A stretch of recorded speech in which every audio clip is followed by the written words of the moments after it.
If you're enjoying this story, please subscribe to our channel. We're working toward 1,000 subscribers and your support means everything. And leave a comment telling us which city you're watching from. There are moments in life when you realize you've become invisible in your own home. Not because you left, but because those you love stopped seeing you. My name is Rosa. I'm 55 years old, and I thought I knew what pain was when I buried my husband 7 years ago. I was wrong.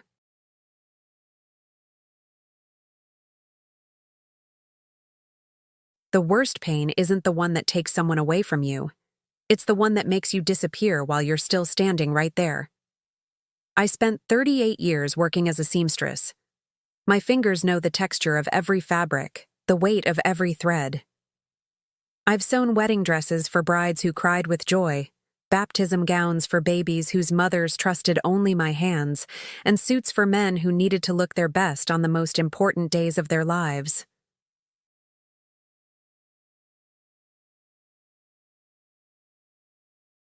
Each piece I created carried a part of me, my attention, my care, my silent prayer that whoever wore it would feel beautiful and loved. The money I earned was never much. Seamstresses don't get rich, especially ones who work from home, taking orders from neighbors and friends who sometimes paid late or asked for discounts because we've known each other so long. But I never complained.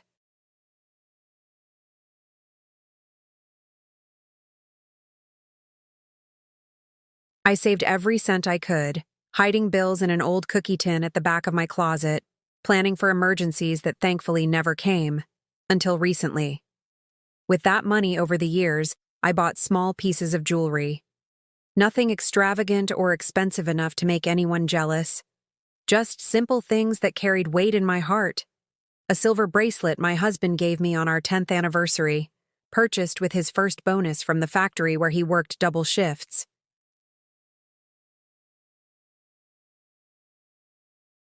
A pair of pearl earrings I bought myself the day my son graduated from high school. A celebration of everything we'd overcome together as a family. A delicate gold chain I found at an estate sale, thin as a whisper but strong, like I always tried to be. Each piece told a story. Each one was a chapter of my life, a reminder of who I was and everything I'd survived.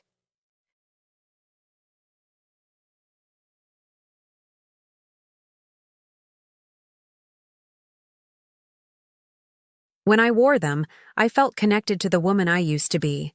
The one who laughed easily, who believed in tomorrow, who thought love was enough to protect you from the world's cruelty. My son, Miguel, was everything to me. After his father died, we became a team.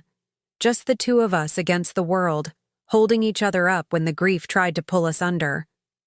I worked longer hours to keep him in school, to make sure he had what he needed, to give him opportunities I never had. I taught him to be kind, to value people over things, to treat everyone with respect regardless of their circumstances. When he met Clara, I wanted to be happy for him. I really did. She was beautiful in that polished way. Perfect hair, perfect nails, perfect clothes that looked like they came from stores I'd only walked past, never entered.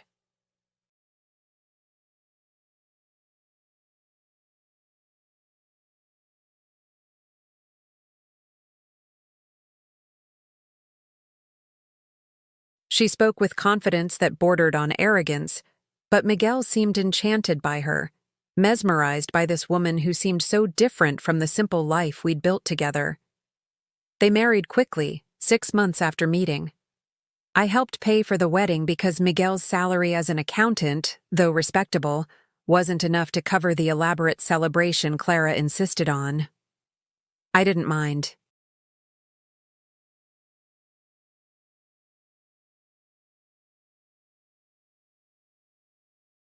What's money compared to your child's happiness?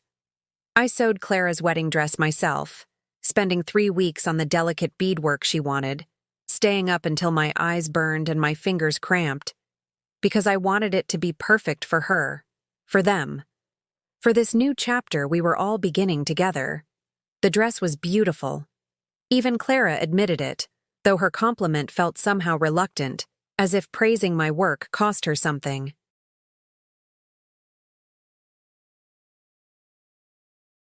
At the wedding, strangers kept asking who made it, and when they found out I was the groom's mother, they congratulated me on my talent. I felt proud, useful, valued, feelings that would soon become distant memories. After the wedding, they asked me to move in with them. My small apartment had become too expensive to maintain on my reduced income. I'd been taking fewer orders, slowing down as my arthritis made the detailed work more painful.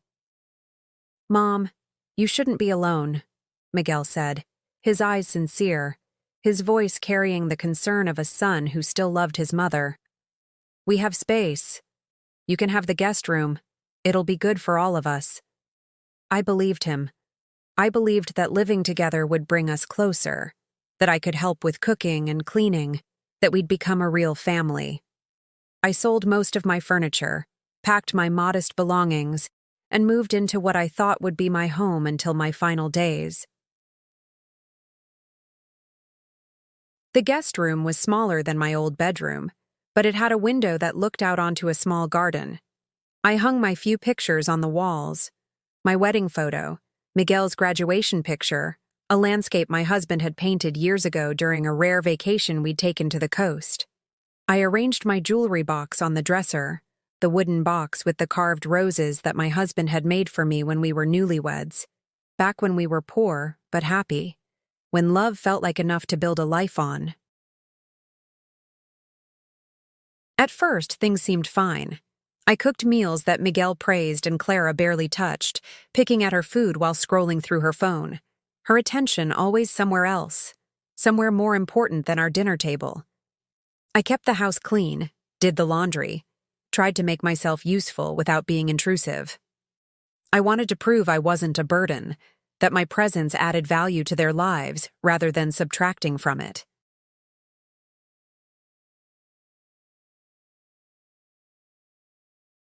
But slowly, like fog creeping in from the ocean, things changed.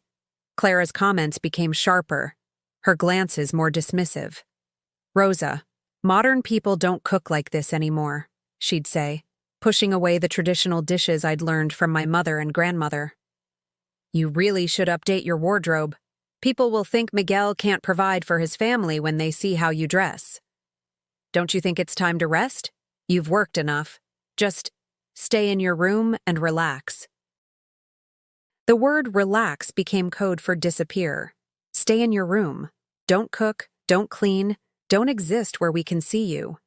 Each suggestion felt like a small death, another piece of myself being erased, edited out of a story that used to be partly mine. Miguel said nothing.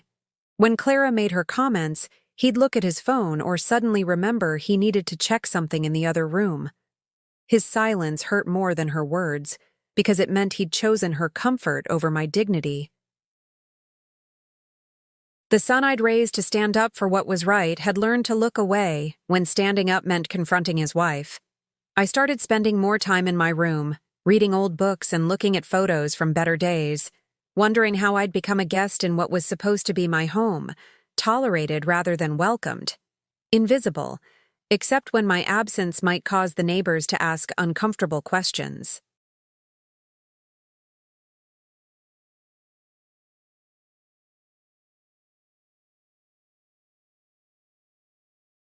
That particular morning, I'd gone to the grocery store early, buying ingredients for Miguel's favorite meal, the chicken stew I'd made for every birthday since he was 5 years old. His birthday was coming up, and I thought maybe, just maybe, cooking his favorite food would remind him of who we used to be to each other, of the bond we'd shared before Clara reshaped our family into something I no longer recognized. When I returned, arms full of grocery bags, I noticed something immediately. My bedroom door was open. I always kept it closed, not locked, because Clara had made it clear that locks were disrespectful in their home, but closed, maintaining at least the illusion of privacy. I set the groceries in the kitchen and walked toward my room, my heart beginning to beat faster, some instinct warning me that something was wrong even before I saw the evidence. The room looked the same at first glance. Bed made, pictures on the wall, everything in its place.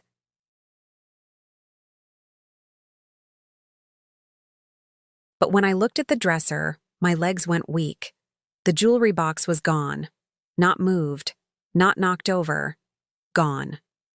Completely absent from the spot where it had sat for months, where I'd placed it every morning after choosing which piece to wear that day, where it had kept my memories safe, my identity preserved in metal and stone.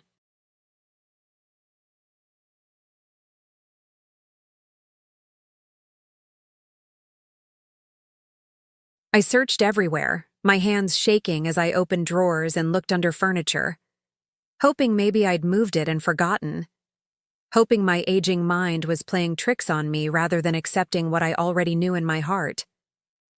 But it wasn't there. Someone had taken it. Someone had entered my room while I was out buying groceries and stolen the only things I owned that couldn't be replaced. The only treasures I'd accumulated through decades of work and sacrifice and love.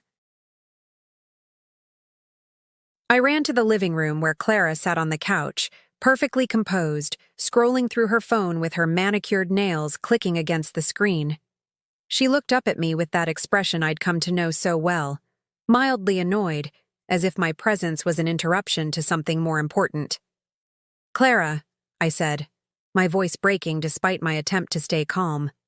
"My jewelry box is missing."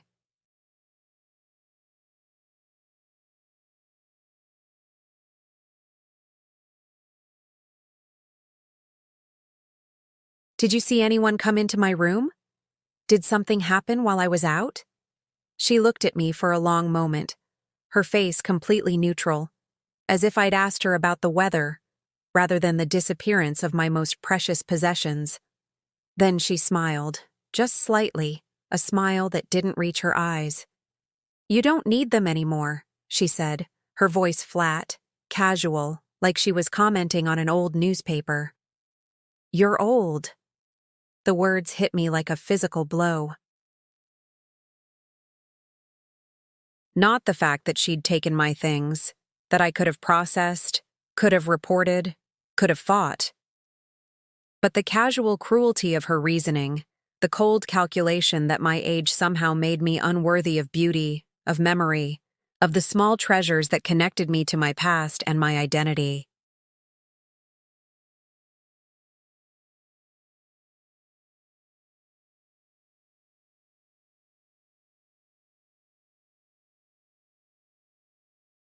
I stood there, frozen, unable to speak, unable to breathe, unable to process that another human being could look at me and decide I'd outlived my right to own anything that brought me joy or connected me to the people I'd loved.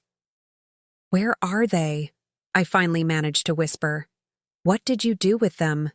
"Sold them," Clara replied, returning her attention to her phone, dismissing me as if I were already gone. "You weren't wearing them anyway, just collecting dust." "I put the money toward new living room furniture." "You're welcome." My knees went weak. I reached for the wall to steady myself, the room spinning around me like I was falling through space with nothing to hold on to. She'd sold them, my bracelet from my husband, my earrings from Miguel's graduation, my grandmother's ring, my gold chain. All of it, converted into cash to buy furniture I'd never been consulted about, objects chosen to reflect Clara's taste rather than our family's needs. "Miguel!" I called out, my voice stronger now, fueled by something that wasn't quite anger yet, but was moving in that direction. "Miguel!" My son appeared from the bedroom, still in his pajama pants despite it being almost noon on a Saturday. He looked between me and Clara, his expression wary, like he already knew what this was about and had been hoping to avoid it.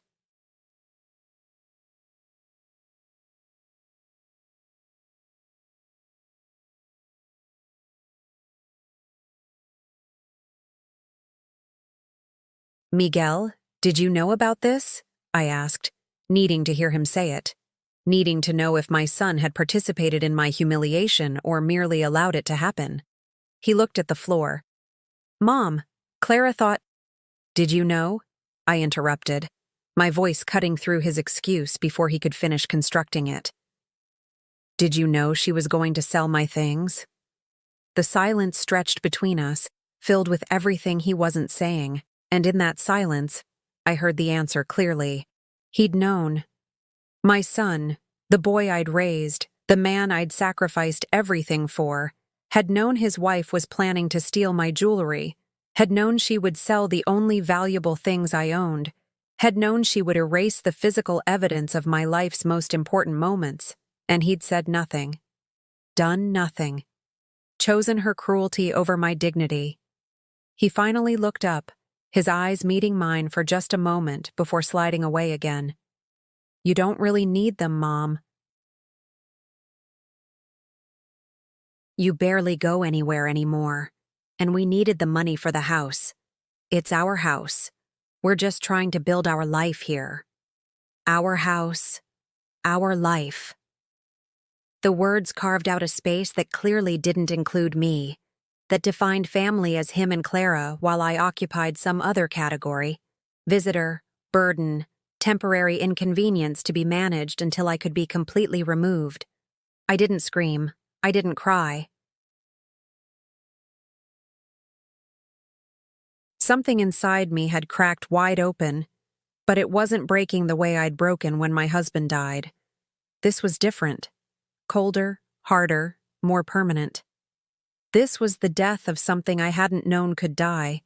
My faith that love, family, and loyalty meant anything at all. I turned and walked back to my room, closing the door behind me with a quiet click that felt louder than any slam could have been.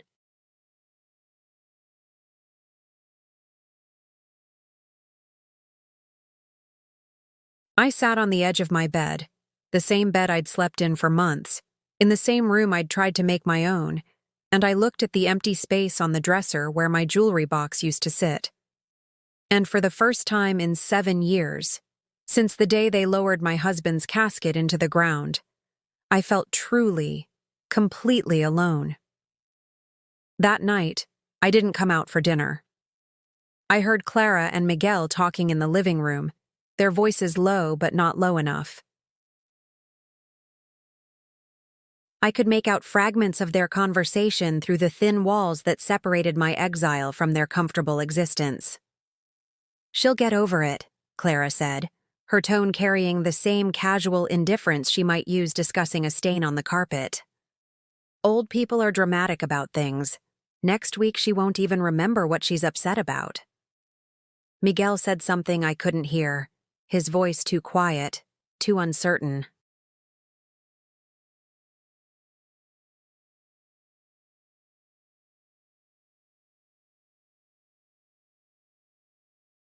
"Your mother needs to understand that this is our home now," Clara continued, her voice rising slightly.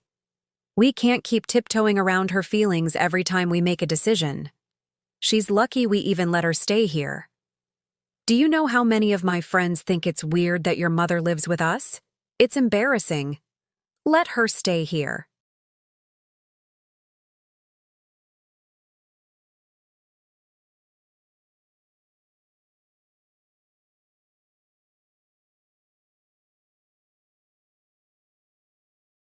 The words echoed in my mind long after their conversation moved on to other topics. Weekend plans, a movie they wanted to see, what color to paint the bathroom. My presence in their lives had been reduced to an act of charity, a burden they were tolerating out of obligation rather than love. I lay in bed that night staring at the ceiling, tracing the cracks in the plaster that formed patterns like rivers on a map, leading nowhere. Sleep wouldn't come.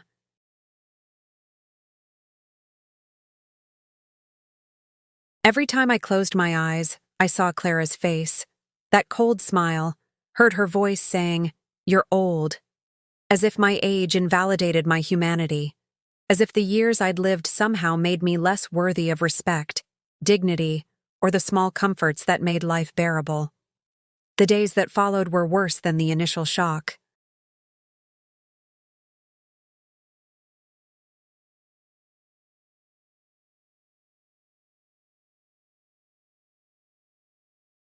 It wasn't a single moment of pain. It was the slow realization that everything had changed, that I was now living in a house where I was tolerated at best, resented at worst, and invisible most of the time. Clara stopped even pretending to be polite. When I cooked, she'd order takeout and eat it in front of me, making pointed comments about how modern food tasted better than old-fashioned cooking.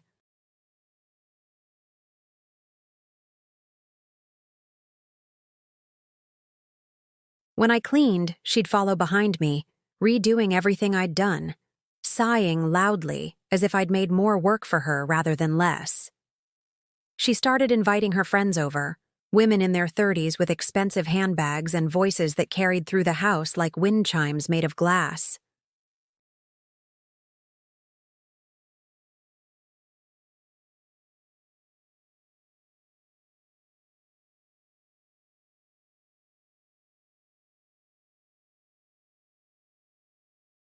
They'd sit in the living room drinking wine, laughing about things I couldn't understand, speaking a language of brands and beauty treatments and vacation destinations that might as well have been foreign to me.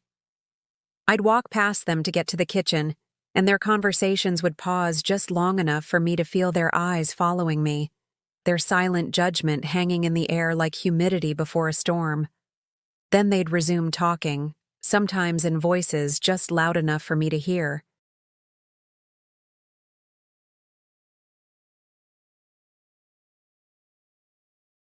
"Is that Miguel's mother?"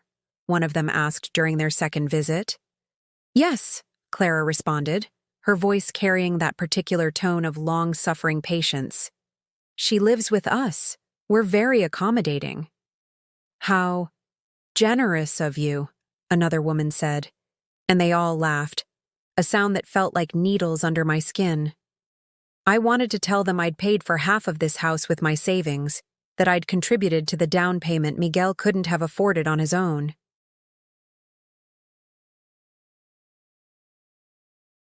I wanted to explain that I'd raised the man who made it possible for Clara to live in comfort, that every advantage she enjoyed had been built on the foundation of my sacrifice and hard work. But I said nothing. What was the point? They'd already decided who I was, the old woman, the burden, the embarrassing relative hidden away like a shameful secret. Miguel became even more distant.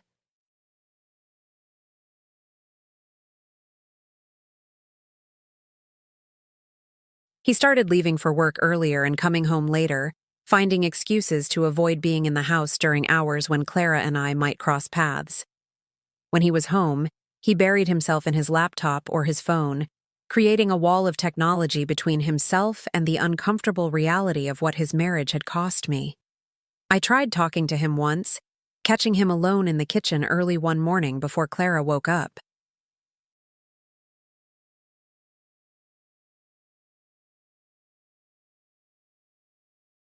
"Miguel," I said softly, approaching him while he made his coffee. "Can we talk?" He tensed immediately, his shoulders rising like he was preparing for an attack. "Mom, it's early. I have a big presentation today."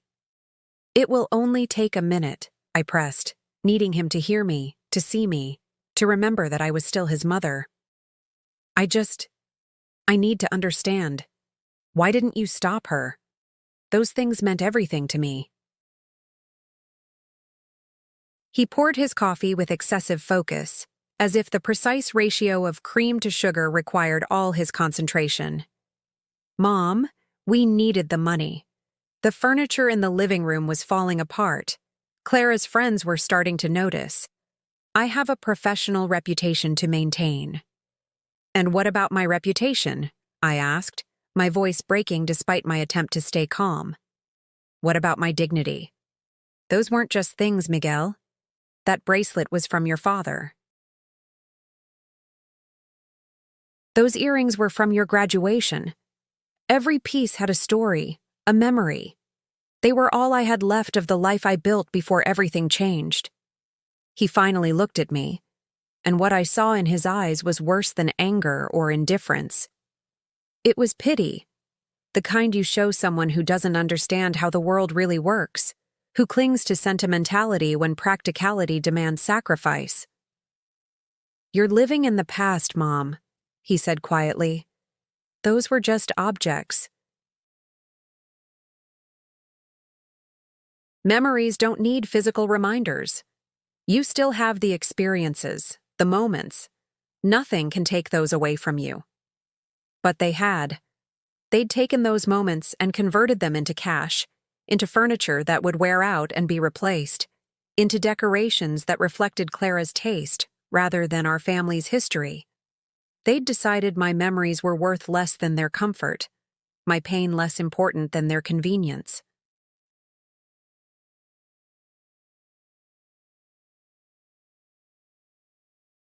"Your father would be ashamed of you," I said, the words escaping before I could stop them. Miguel's face hardened. "Don't," he said sharply. "Don't use Dad to manipulate me. He's gone, Mom. It's been 7 years. You need to move on." He left with his coffee, leaving me standing alone in the kitchen where I'd planned to cook his birthday meal, where I'd hoped to remind him of who we used to be to each other. I didn't make the stew that day. I didn't cook anything.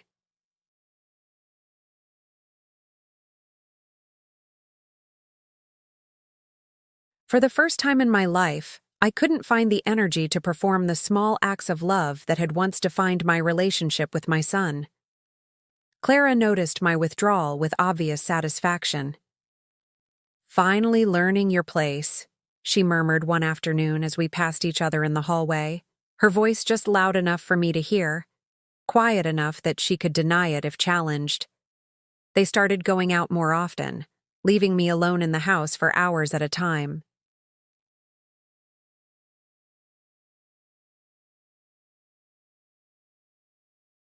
They didn't invite me, didn't ask if I needed anything, didn't seem to consider that an elderly woman might need company or conversation, or the simple acknowledgement that she existed. I spent those long hours thinking about my life, about all the choices that had led me to this moment.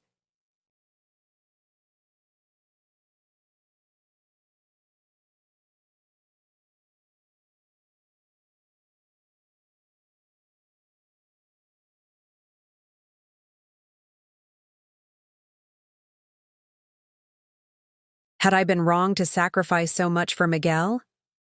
Should I have saved more for myself, built a life that didn't depend so heavily on my relationship with my son? Was Clara right? Was I just old, obsolete, a relic from a time when family loyalty meant something different than it apparently meant now? One evening, about 2 weeks after the jewelry disappeared, Clara's mother came to visit. I'd met her twice before, a woman in her 60s who dressed like she was 40, who spoke with the same sharp confidence as her daughter, who made it clear through 1,000 small gestures that she considered her daughter's marriage to Miguel a step down from what Clara deserved.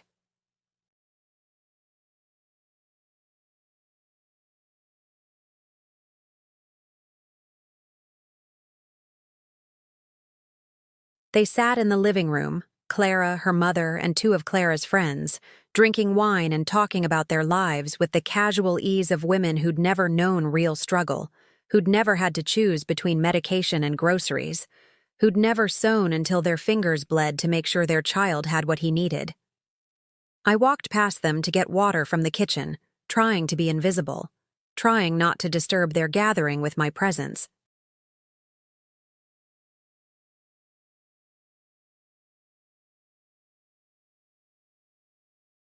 "That's her," I heard Clara's mother say, her voice dripping with disdain.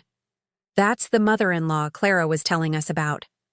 I stopped, frozen just out of sight, my hand on the kitchen doorway. "The one who hoards old jewelry?" one of the friends asked. "Yes," Clara replied, and I could hear the satisfaction in her voice. She had this whole collection of outdated pieces she never wore, just kept them locked away like some kind of treasure. I finally convinced Miguel to let me sell them. We got almost $3,000. Can you believe people actually pay money for old-fashioned jewelry like that? $3,000. The number hit me like a slap. My bracelet, my earrings, my grandmother's ring, my gold chain, my entire history, my husband's love, my proudest moments, all reduced to $3,000 that they'd spent on furniture I'd never been asked about, in a house where I was increasingly unwelcome. Smart girl, Clara's mother said approvingly. You can't let sentiment get in the way of practical decisions. Old people need to learn that the world doesn't revolve around their feelings. They all laughed, their voices blending into a sound that felt like mockery, like judgment, like the final nail in the coffin of my dignity. I didn't get the water.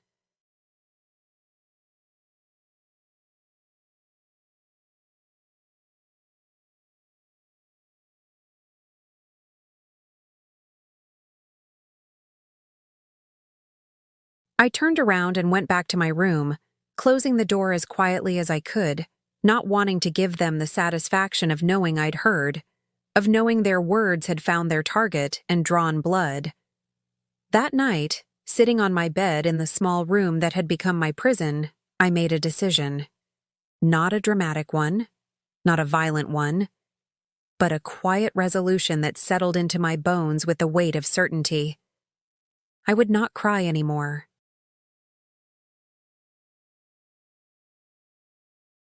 I would not beg for their love or respect or basic human decency.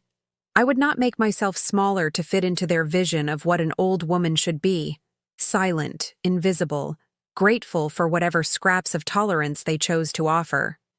I would survive this. I would find a way forward.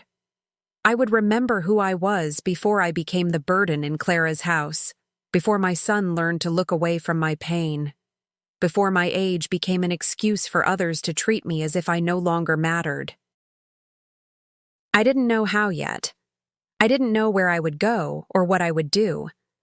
But I knew one thing with absolute clarity. I would not die in this house, in this room, surrounded by people who saw my existence as an inconvenience rather than a gift. I was Rosa. I had survived poverty, loss, grief, and years of hard work that had bent my fingers and curved my spine. I had raised a son, buried a husband, built a life from nothing but determination and love. And I was not done yet. The next morning, I woke up with purpose for the first time in weeks. Not the frantic, desperate energy of someone trying to fix what's broken, but the calm determination of someone who's accepted that some things can't be repaired. They can only be survived and eventually left behind. I started small.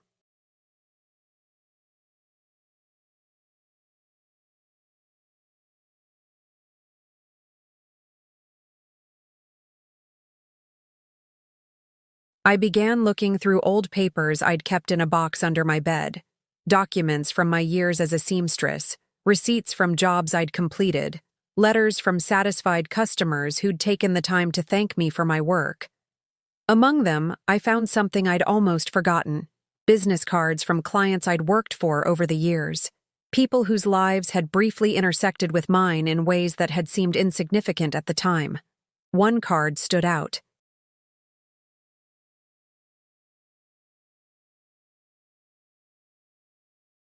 Cream-colored paper with elegant lettering, Westbrook Gallery, Fine Art and Estate Collections. And below it, in smaller text, a name that made my heart skip. Helena Westbrook, owner. Helena. Little Helena, who'd been 8 years old when I first came to work for her family as a seamstress and occasional housekeeper. Her parents were wealthy, old money, the kind that came with expectations and responsibilities and very little warmth.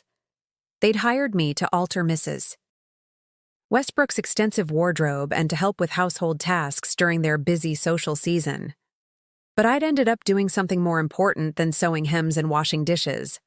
I'd become the person Helena ran to when she scraped her knee, when she needed help with homework, when her parents were too busy entertaining important guests to notice their daughter needed attention.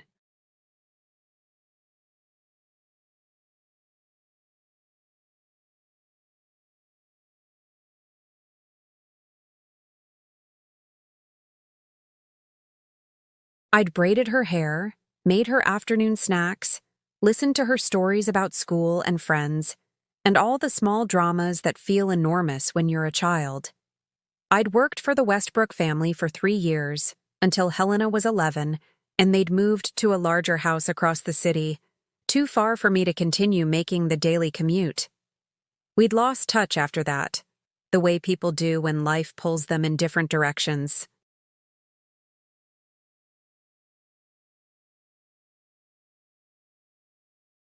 But Helena had cried the day I left, had given me a drawing she'd made of the two of us together, had made me promise I'd never forget her. I'd kept that drawing for years, tucked away in a memory box with other treasures from my past. It was probably gone now, lost in the chaos of moving into Miguel and Clara's house, discarded or thrown away like so many other things that mattered to me but meant nothing to them. But I still had the business card.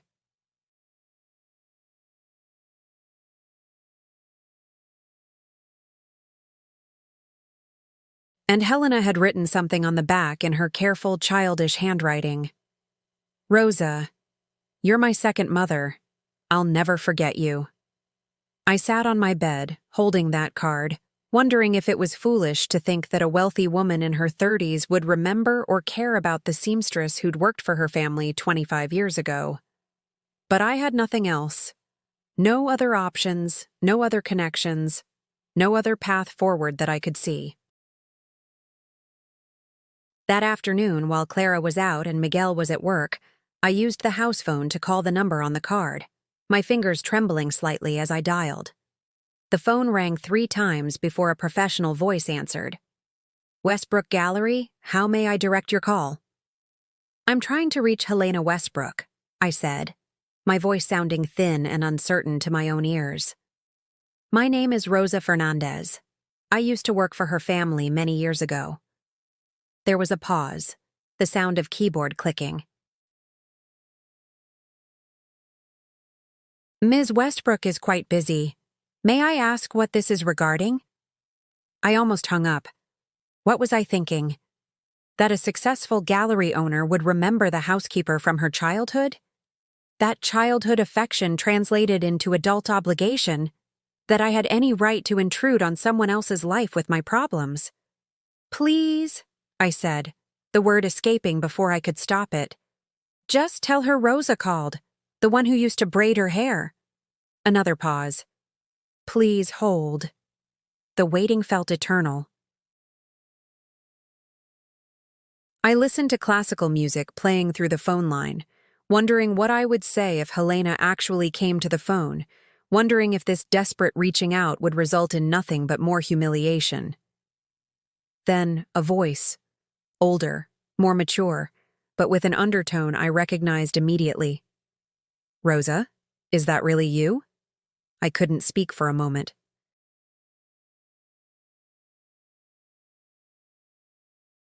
Hearing my name said with genuine warmth, with recognition that went beyond obligation or tolerance, broke something open inside me that I'd been holding closed for weeks. "Helena," I managed. "Yes, it's me." "My God," she breathed. "Rosa, I've thought about you so many times over the years. I tried to find you once, about 10 years ago, but the phone number I had didn't work anymore, and I didn't know where you'd moved." "How are you? Where are you?" The genuine interest in her voice, the real concern, made my eyes burn with tears I'd been refusing to shed. I'm managing," I said, not wanting to burden her, not wanting to turn this reunion into a plea for help. "That sounds like a polite way of saying things are difficult," Helena said gently. "Rosa, what's wrong? Talk to me." And somehow, with this woman I hadn't seen in 25 years, I found myself telling the truth. Not all of it. I didn't want to sound like I was begging, but enough. I told her about my husband's death, about moving in with my son, about feeling increasingly like an unwelcome guest in what was supposed to be my home. "Come see me," Helena said immediately. "Tomorrow. The gallery is at 428 Madison Street. Come around 2 o'clock after the lunch rush. We'll have coffee and catch up properly. And Rosa, I mean it. I want to see you. I hung up feeling something I hadn't felt in months. Hope. Small, fragile, easily crushed, but real. The next day, I dressed carefully in my best outfit. A simple dress I'd made myself years ago, navy blue with subtle embroidery at the collar. It was outdated by Clara's standards, but it was clean and well-maintained, and it made me feel like myself, like the woman I used to be before I became invisible. I told no one where I was going. Clara wouldn't care, and Miguel wouldn't ask. I took the bus downtown, watching the city pass by the windows, neighborhoods transitioning from residential to commercial, from familiar to foreign. The gallery was in an upscale district I rarely had reason to visit, surrounded by boutiques and restaurants where a single meal cost more than I used to spend on groceries for a week. The building itself was beautiful, old brick with large windows displaying carefully curated artwork, the kind of place that felt intimidating to someone like me.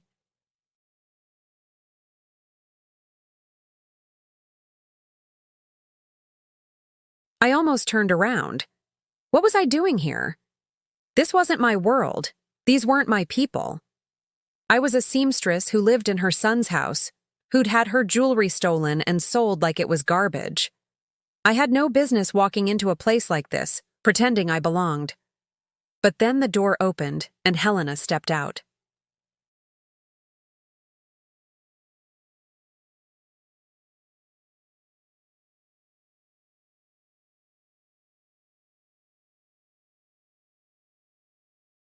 She was elegant in the way wealthy women often are.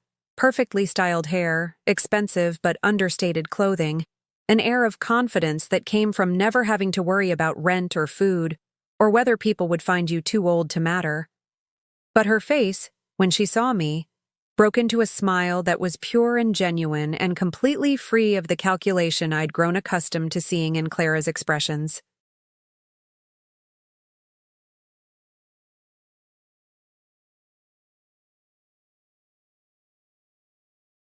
Rosa! She crossed the sidewalk quickly, pulling me into a hug that felt real, that smelled of expensive perfume and something else. Kindness, maybe, or the memory of simpler times. You came. I'm so glad.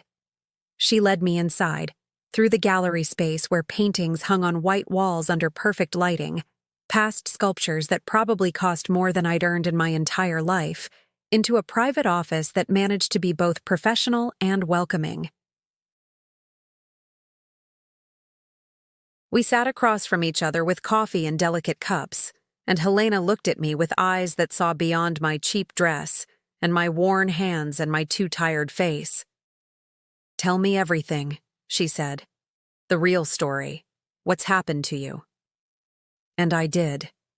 Everything I'd been holding inside for weeks came pouring out. Ryan's betrayal through the jewelry theft, Miguel's complicity, Clara's casual cruelty, the feeling of being erased from my own life. I told her about the furniture bought with my memories, about the conversations I'd overheard, about becoming invisible in a house I'd helped pay for. Helena listened without interrupting, her expression growing more serious as my story unfolded. When I finally finished, she was quiet for a long moment, her fingers drumming on her desk in a gesture I remembered from her childhood. It meant she was thinking, planning, preparing to act. "That's theft," she said finally, her voice hard.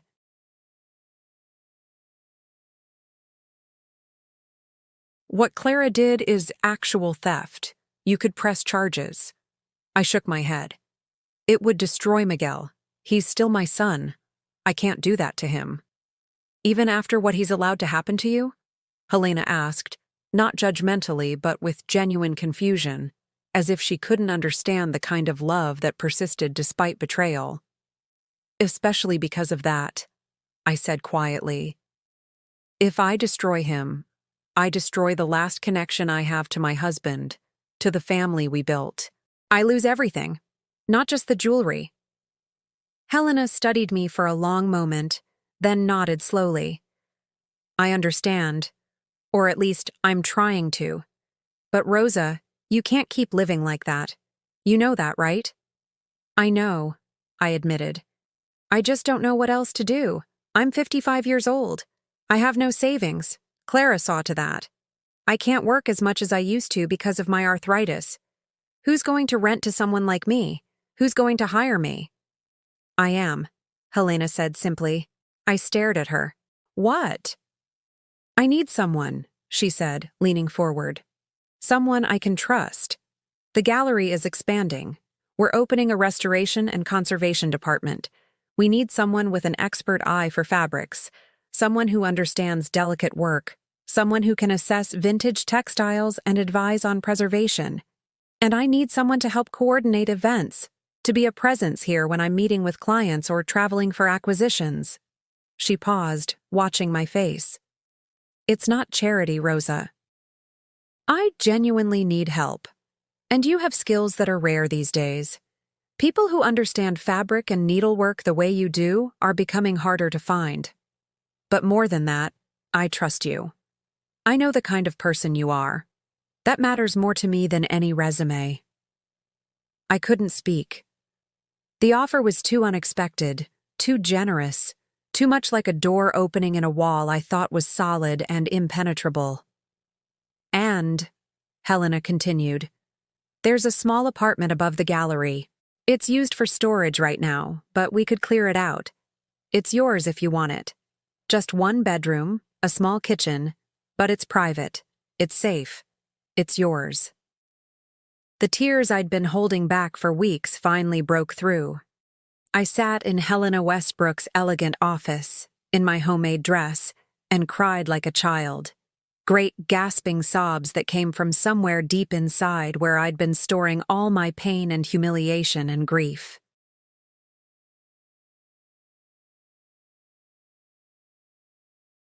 Helena came around the desk and held me, the way I'd held her when she was 8 years old and scared of thunderstorms, when she'd fallen off her bike and needed someone to tell her she'd be okay, when her parents had forgotten her birthday and she'd felt invisible in her own home. You saved me once, Helena said quietly, when I was little and lonely and my parents were too busy to notice. You saw me. You made me matter. Now it's my turn.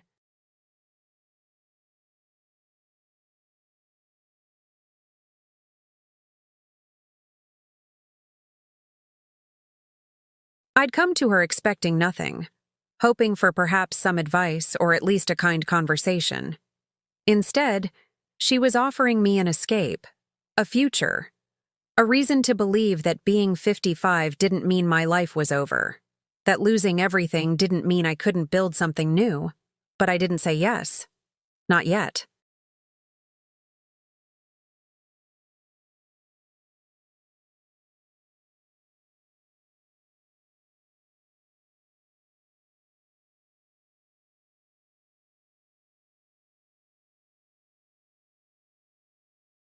Because accepting her offer meant making a choice I wasn't sure I was ready to make.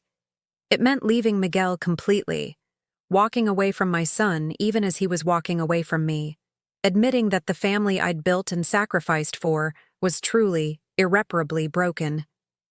Can I think about it? I asked, wiping my eyes with a tissue Helena handed me. Of course, she said.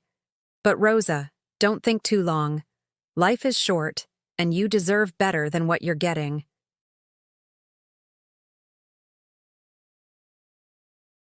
I left the gallery that afternoon with her business card in my pocket, and something precious in my chest that I'd almost forgotten existed. The belief that maybe, just maybe, I still had value in this world.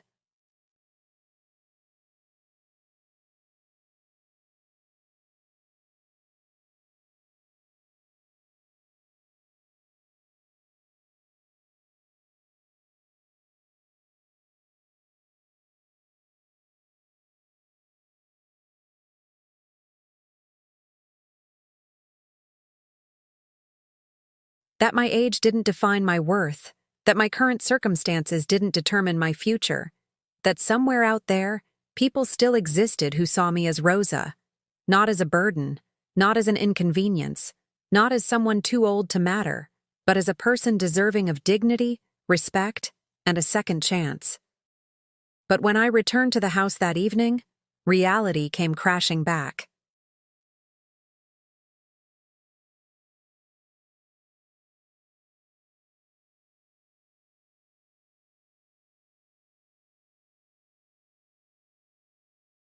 Clara was in the living room, surrounded by shopping bags, showing off her latest purchases to Miguel with the enthusiasm of someone who'd never had to worry about money.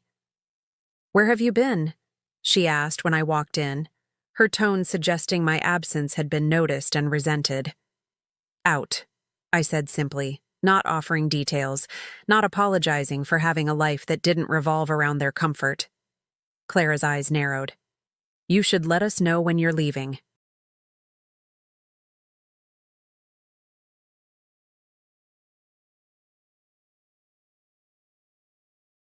"We were worried something had happened to you."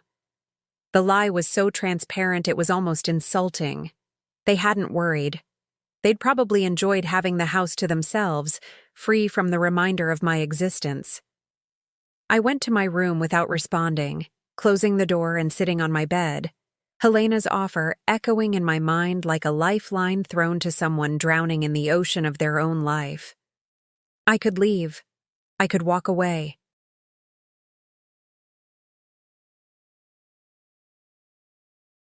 I could choose myself for once, instead of sacrificing everything for people who'd made it clear they didn't want my sacrifices anymore. But the thought of Miguel's face when he discovered I was gone, the knowledge that leaving would sever the last connection to my late husband, the fear of being truly alone in the world, all of it held me back, kept me frozen in place, unable to move forward even when staying meant accepting ongoing humiliation.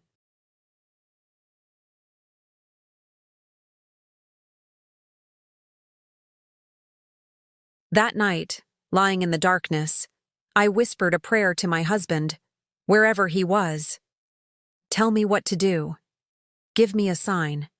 Help me find the courage to choose myself, even if it means losing the son we made together." But the darkness gave no answers. Only silence, and the distant sound of Clara's laughter from the other room, and the weight of a decision that would change everything. The days after my meeting with Helena felt like living in two different worlds at once. In one world, I shuffled through Miguel and Clara's house like a ghost, preparing meals no one asked for, cleaning rooms no one thanked me for maintaining, existing in spaces where my presence was tolerated but never welcomed. In the other world, I carried Helena's offer in my pocket like a secret, a possibility that glowed warm against my chest, even as everything around me grew colder.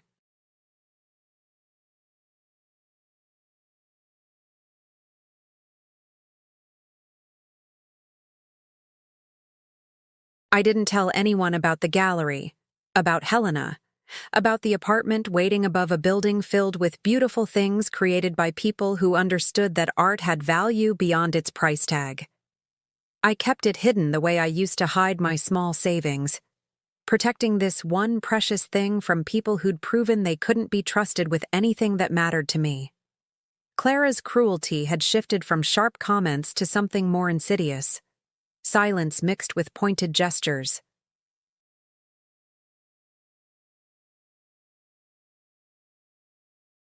She'd cook elaborate meals for herself and Miguel, setting the table with their good dishes, lighting candles, creating an atmosphere of intimacy that deliberately excluded me. I'd eat my simple dinner of rice and beans in the kitchen, listening to their conversation, and laughter float through the doorway like smoke, reminding me I was no longer part of whatever family they'd decided to become. One evening, about a week after meeting Helena, I heard them discussing their anniversary.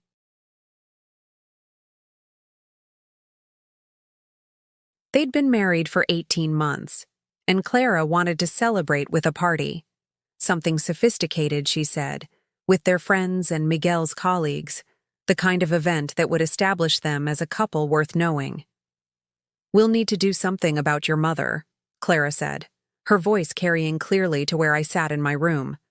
She wasn't even trying to hide her disdain anymore. We can't have her shuffling around during the party. People will ask questions. What do you suggest? Miguel asked, and I waited, hoping my son would defend me, would remind his wife that I was his mother and deserved respect regardless of what their friends might think. Send her to stay with someone that night, Clara replied, or tell her to stay in her room. I don't care which, but I won't have her embarrassing us in front of important people. Miguel was quiet for a moment. Then, I'll talk to her. Not, that's my mother you're talking about. Not, she has every right to be in her own home. Just, I'll talk to her. As if I were a problem to be managed. A difficult situation requiring careful handling to minimize inconvenience to them. I sat on my bed, my hands folded in my lap, and felt something inside me finally break all the way through. Not crack, not bend, break. Completely. Irreparably.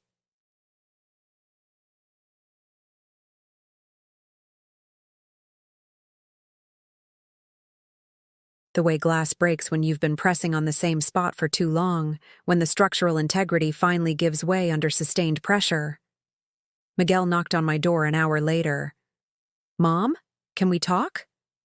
I didn't answer, but he opened the door anyway, stepping into the small room that had become my entire world.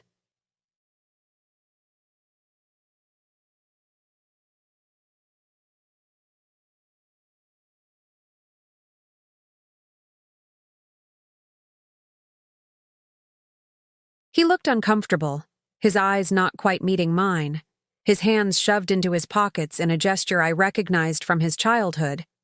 It meant he knew he was about to say something I wouldn't like. Clara and I are having a party in 2 weeks, he began, his voice carefully neutral. For our anniversary.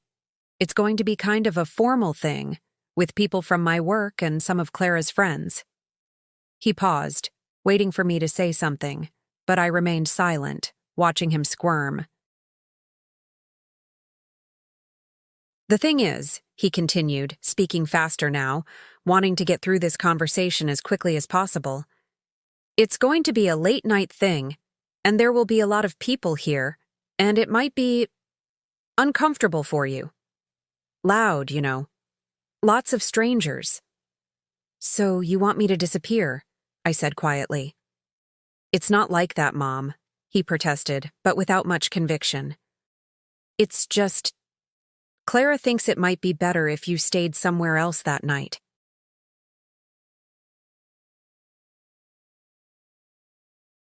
Or even just stayed in your room. You wouldn't enjoy it anyway. It's not really your kind of thing. My kind of thing, I repeated. In the house I helped pay for. The house where I was told I'd always have a home. Miguel flinched. You do have a home here. This is just one night. One party. Why do you have to make everything so difficult? The accusation hung in the air between us. I was the difficult one. I was the problem, not the daughter-in-law who'd stolen and sold my jewelry. Not the son who'd allowed it to happen.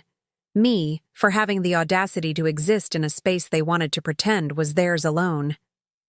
I'll stay in my room, I said finally, not because I intended to obey, but because arguing would accomplish nothing. Miguel had already decided I was the inconvenience in this equation.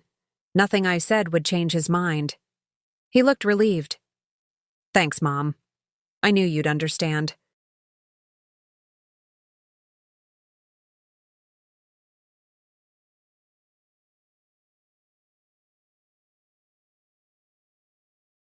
He left, closing the door behind him, and I sat alone in the gathering darkness, thinking about Helena's offer, about the apartment above the gallery, about the possibility of a life where my presence was welcomed rather than merely tolerated. That night, I dreamed about my husband.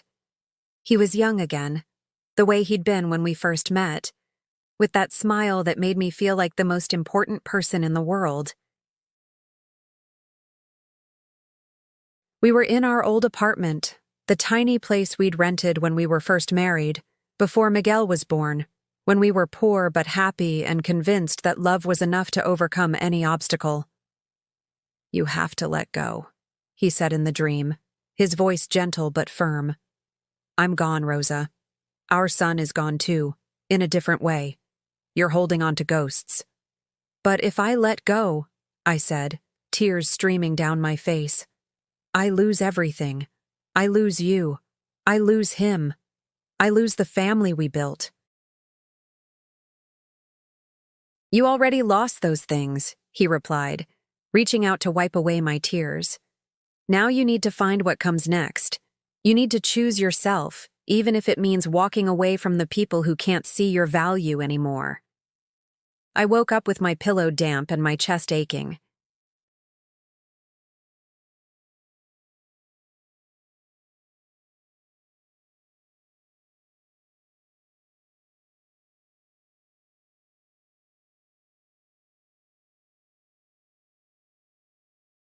The room was dark except for the thin line of light under the door, and I could hear Clara and Miguel still awake in the living room, their voices too low to make out words, but audible enough to remind me I was excluded from their world, even in my own home. The dream felt like permission. Or maybe it was just my own mind finally giving me what I'd been too afraid to claim for myself: the courage to leave.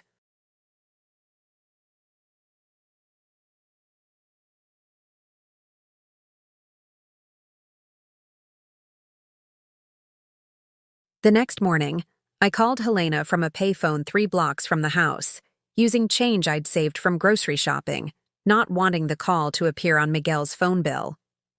I accept, I said when she answered. The job, the apartment, all of it. I accept. I could hear the smile in her voice. I'm so glad, Rosa. When can you start? How soon can the apartment be ready? Give me a week, Helena said. We'll clear out the storage, clean it up, make it livable. Is that too long? No, I said, thinking about the party, about Clara's demand that I make myself invisible, about Miguel's willingness to erase me from his celebration. That's perfect. I spent the next week preparing in secret. I had so few possessions that packing barely required effort. Some clothes, a few books, the photos they'd allowed me to keep, and my husband's old painting of the coast. Everything fit into 2 suitcases I found in the hall closet, luggage that had once been ours but that Clara had claimed along with everything else. I took them one at a time, carrying them on the bus to the gallery when Miguel was at work and Clara was out with her friends. Helena helped me carry them upstairs to the apartment, which was small but clean and filled with afternoon light from windows that overlooked a quiet street lined with trees. It's not much, Helena said, watching my face.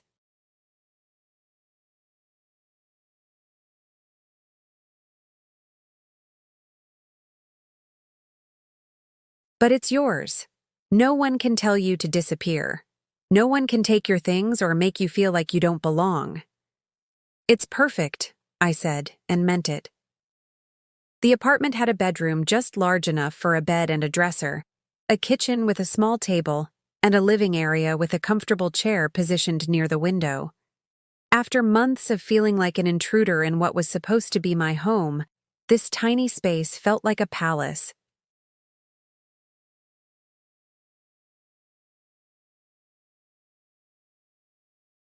The night of Clara and Miguel's party, I waited in my room as instructed, listening to their guests arrive, hearing the sounds of laughter and conversation and the clinking of glasses that meant people were enjoying themselves in spaces I was forbidden to enter.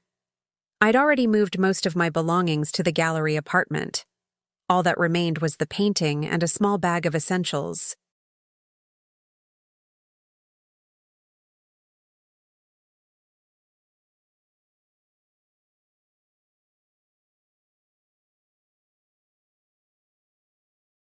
Around 10 o'clock, when the party was in full swing, I changed into my best dress, the navy blue one I'd worn to meet Helena, the one that made me feel like myself.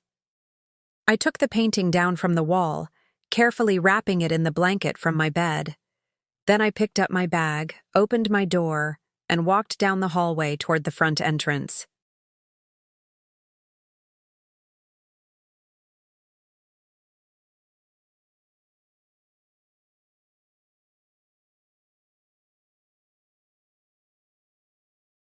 The living room was filled with well-dressed people holding wine glasses, talking and laughing over music that was too loud for conversation, but not quite loud enough to be truly dancing music.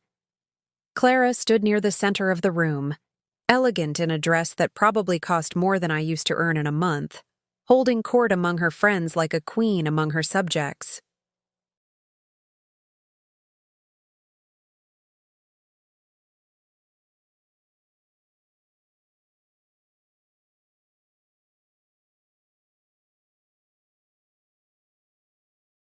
Miguel was across the room, deep in conversation with some colleagues, his face animated in a way I rarely saw anymore when he was around me. I could have slipped out without anyone noticing. They were all too busy enjoying themselves to pay attention to the old woman carrying a painting and a bag. But something made me stop in the doorway between the hall and the living room. Something made me stand there in full view of everyone, waiting. Clara saw me first. Her eyes went wide, then narrowed with fury.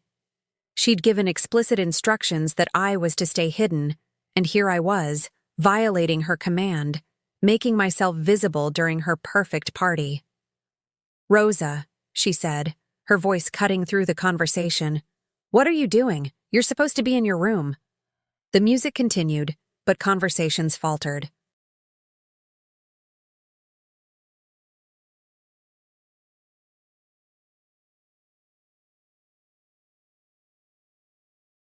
People turned to look at me, at Clara, at the obvious tension that had suddenly manifested in the middle of what had been a pleasant evening. "I'm leaving," I said simply, my voice calm and clear. Miguel finally noticed the commotion. He pushed through the crowd toward us, his face showing confusion and the first hints of panic. "Mom, what are you talking about? Leaving where?"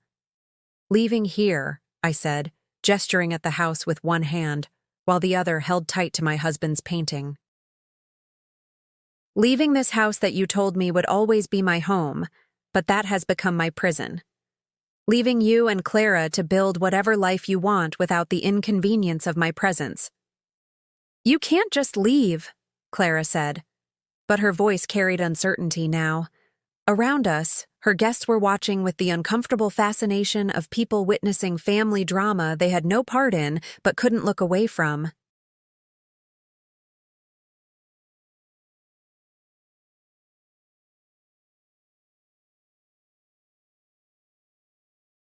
"Actually, I can," I replied, looking directly at her for the first time in weeks without flinching, without lowering my eyes, without making myself smaller to accommodate her comfort. "I should have left weeks ago, when you sold my jewelry. Or when you started treating me like I was something embarrassing to be hidden away. Or when my own son decided that his wife's opinions mattered more than his mother's dignity."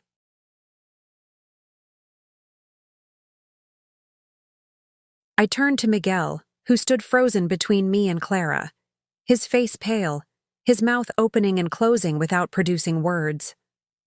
"I loved you more than anything in this world," I said quietly. My words meant only for him, even though dozens of strangers could hear every syllable. "I sacrificed everything to give you a good life. My education, my career opportunities, my savings, my time, my energy. I thought that's what mothers did. I thought love meant putting your child first, always, no matter what it cost you." My voice broke slightly, but I pushed forward. "But you taught me something these past few months, Miguel. You taught me that sacrifice without respect is just martyrdom. That love without reciprocity is just servitude. That being someone's mother doesn't guarantee they'll treat you like a human being worthy of basic dignity." "Mom, you're being dramatic," he started, but I held up my hand. "No," I said firmly. I'm being honest. Maybe for the first time in years. You let your wife steal from me. You watched her humiliate me. You asked me to make myself invisible in my own home because my existence might embarrass you in front of your friends. And you never once, not once, stood up for me or told her that what she was doing was wrong. Around us, Clara's guests were starting to murmur. I could see judgment in some of their eyes, but I no longer cared what strangers thought of me.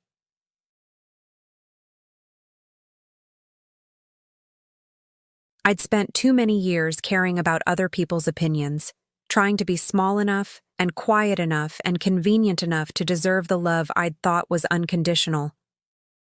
I'm leaving, I repeated. I have a job. I have an apartment. I have a life waiting for me that doesn't require me to apologize for existing or hide in my room when my presence becomes inconvenient. And I'm taking back the dignity you tried to sell along with my jewelry.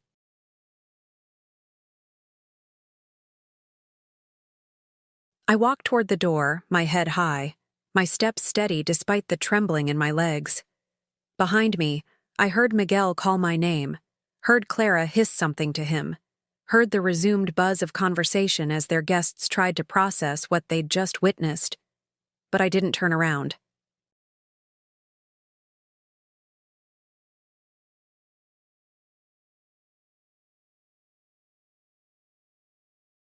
I walked out the front door, down the steps, along the sidewalk toward the bus stop where I'd catch the route to the gallery, to Helena, to the small apartment that represented the first choice I'd made for myself in longer than I could remember. The night air was cool against my face. In my arms, my husband's painting felt lighter than it had in years, as if letting go of Miguel meant I could finally carry my memories without them weighing me down.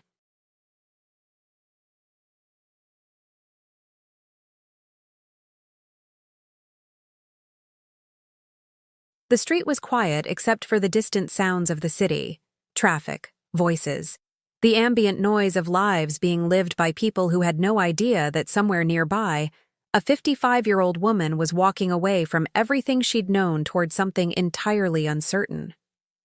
I should have felt scared. I should have felt grief at leaving my son, at severing the last connection to the family I'd built. And maybe later, in the quiet moments, I would feel those things. But right then, walking through the darkness with my few possessions and the painting that proved I'd once been loved by someone who saw my value, I felt something I hadn't experienced in months. I felt free. The apartment above the gallery smelled of fresh paint and possibility.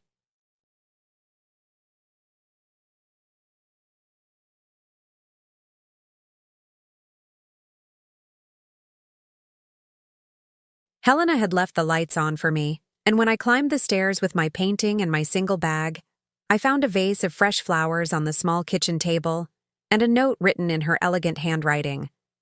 Welcome home, Rosa. Tomorrow we begin again. Sleep well. H.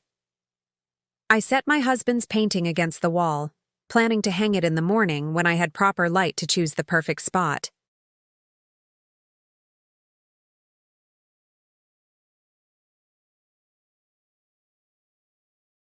Then I sat in the chair by the window, looking down at the street below where people walked past. Couples holding hands, young professionals heading home from late dinners, an elderly man walking a small dog, all of them living their lives, unaware that above them, in this small room, a woman was being reborn. My phone, Miguel's old phone that he'd let me keep when he upgraded, sat silent in my pocket.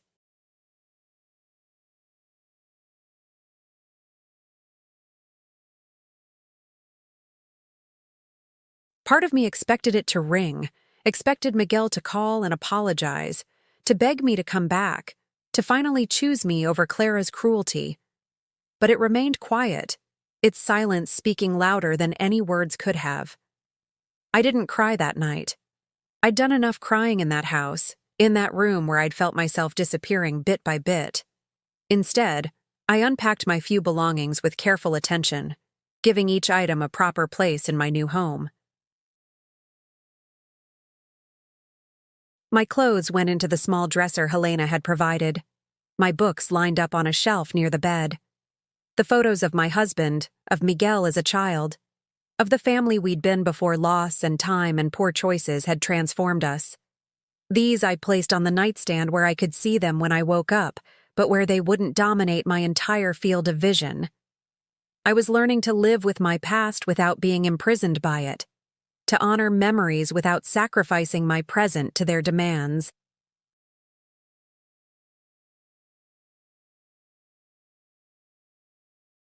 Sleep came easier than I'd expected, my body finally relaxing in a space where I didn't have to maintain constant vigilance, where no one would burst in with demands or criticisms or suggestions that I make myself smaller, quieter, less visible.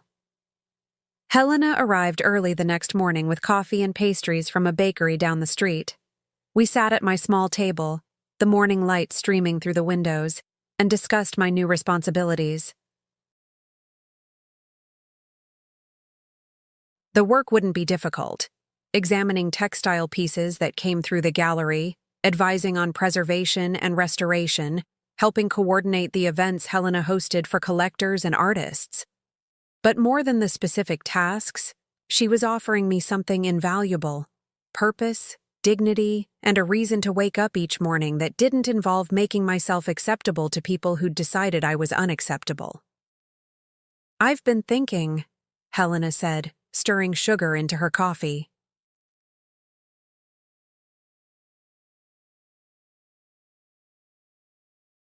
"About what you told me, about the jewelry Clara sold. Do you remember where she might have taken it? Which shops or dealers?" I shook my head. She never said, just that she'd sold it and used the money for furniture. Helena's jaw tightened. $3,000. For pieces with that much sentimental value, they were probably worth more. Estate jewelry often gets undervalued when people don't know what they're selling.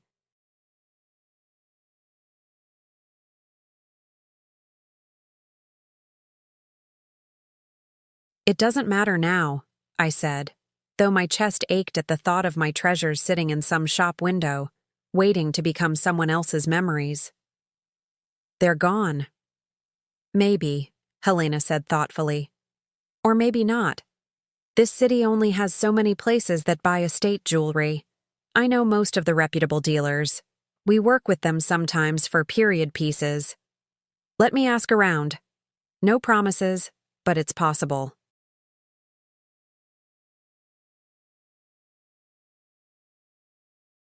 I wanted to tell her not to bother, that I'd made peace with the loss, that looking backward would only reopen wounds I was trying to let heal. But the hope in her voice, the determination to right a wrong that hadn't even been done to her, it reminded me that some people still believed in justice, still thought that theft deserved consequences even when the victims were old women whose families had decided they didn't matter.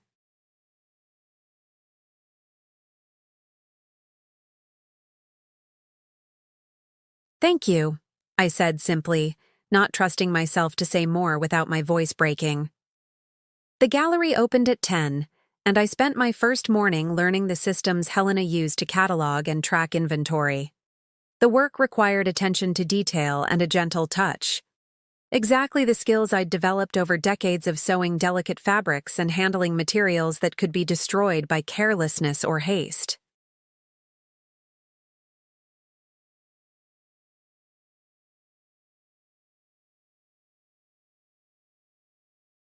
Each piece that came through told a story: a Victorian dress with hand-embroidered flowers, a tapestry that had survived 2 world wars, a collection of vintage scarves from a woman who'd traveled the world in the 1950s when such adventures were rare for women of any age. I found myself absorbed in a way I hadn't been in years, my mind fully engaged, my expertise valued and trusted.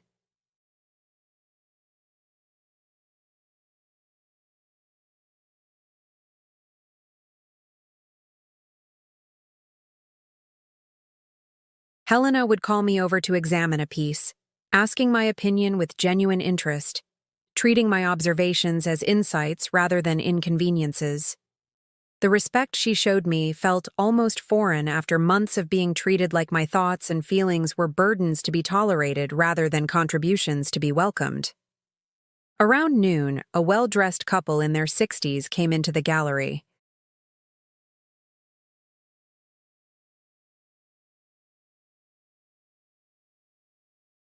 The woman was looking for a birthday gift for her mother, something meaningful that reflected the older woman's love of textiles and craftsmanship. I helped her select a small vintage embroidered handkerchief, explaining its history and the technique used to create the delicate stitching. "My mother used to do this kind of work," the woman said, examining the piece with reverence, "before her arthritis got too bad."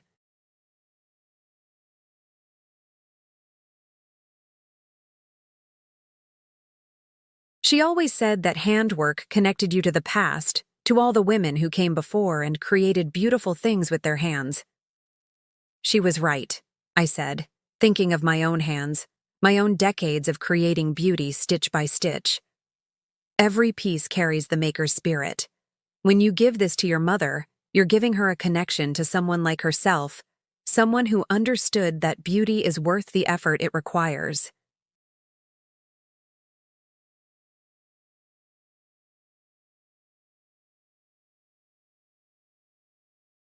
The woman bought the handkerchief and left with tears in her eyes, thanking me for helping her find the perfect gift. After she was gone, Helena came over and squeezed my shoulder. "You're exactly what this place needed," she said. "You understand that objects aren't just objects. They're repositories of love and memory and human connection. That's what makes this work meaningful." Over the following days, I fell into a rhythm that felt natural and right. Mornings in the gallery, examining pieces and helping customers. Afternoons organizing the new conservation department, creating systems for tracking textile condition and preservation needs. Evenings in my small apartment, cooking simple meals in my own kitchen, reading by the window, sleeping in a bed that belonged only to me. My phone remained silent. Miguel didn't call, didn't text.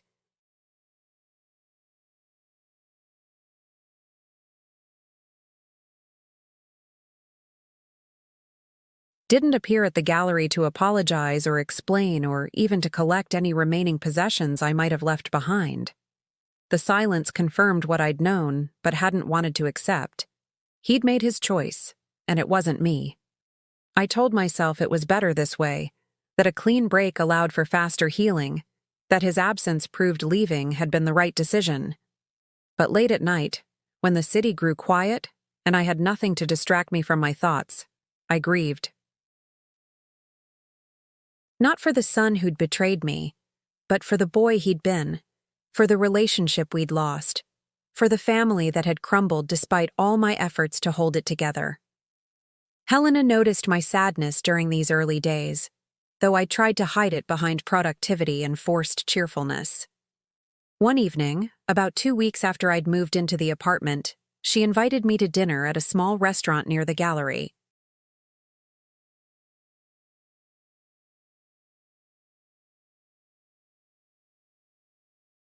"You're doing remarkably well," she said over pasta and wine that tasted like luxury to someone who'd been living on rice and beans. "But I can see the grief underneath.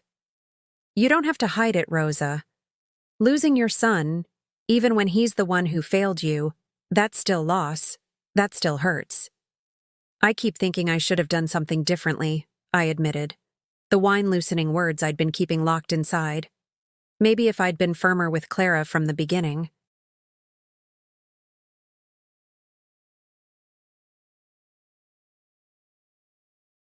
Maybe if I'd talked to Miguel more directly about how her treatment made me feel. Maybe if I'd been a better mother, a stronger woman, someone worth fighting for. "Stop," Helena interrupted gently but firmly. "You're doing what all hurt people do. You're taking responsibility for someone else's cruelty. Clara chose to steal from you. Miguel chose to allow it. Those were their choices, their moral failures, not yours. Being kind doesn't make you weak." Being accommodating doesn't make you complicit in your own mistreatment. You loved your son the way mothers should love their children. He failed you, not the other way around. Her words should have comforted me, but they only made the grief sharper, more acute.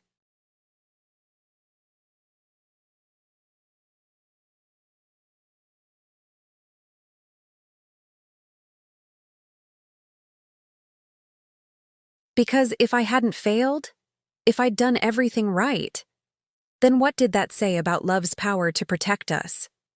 What did it mean about the promises we make to family, about the bonds we think are unbreakable until they break so easily we wonder if they were ever real at all? I don't know who I am without him, I whispered. I've been Miguel's mother for 33 years. That's been my identity, my purpose. Now what am I? Helena reached across the table and took my hand. Now you're Rosa. Not someone's mother or someone's wife or someone's burden, just Rosa. A woman with skills and intelligence and dignity who deserves a life built around her own needs and dreams instead of everyone else's expectations. I don't even know what my dreams are anymore, I said. I've spent so long focused on other people that I forgot to have my own. Then we'll figure it out together, Helena said.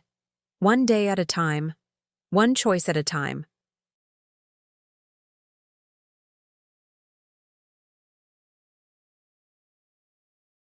One moment of choosing yourself instead of sacrificing yourself. The following week, Helena returned from a meeting with an expression I couldn't quite read. Part satisfaction, part caution, part something that might have been triumph. I found them, she said without preamble, pulling out her phone and showing me photos. Your jewelry. At least most of it. An estate dealer 3 blocks from Miguel's house.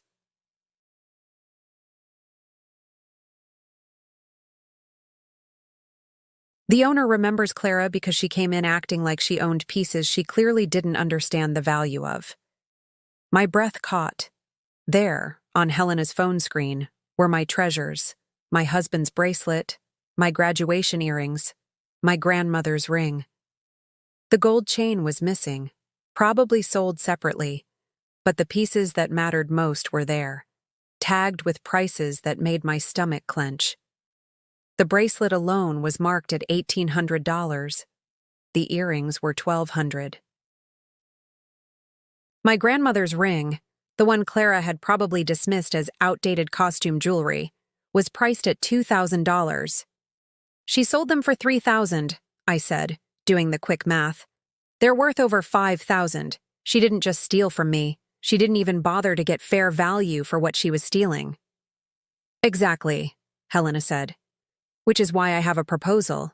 The dealer is willing to hold them for 48 hours. I can cover the cost now, and you can pay me back gradually from your salary. Or... She paused, her eyes holding a glint that suggested she had something more interesting in mind. We can let Miguel and Clara know where their stolen goods ended up and see if they'd like to handle this themselves. I thought about it. The idea of confronting them, of forcing them to face the monetary proof of their theft and their stupidity, held a certain appeal.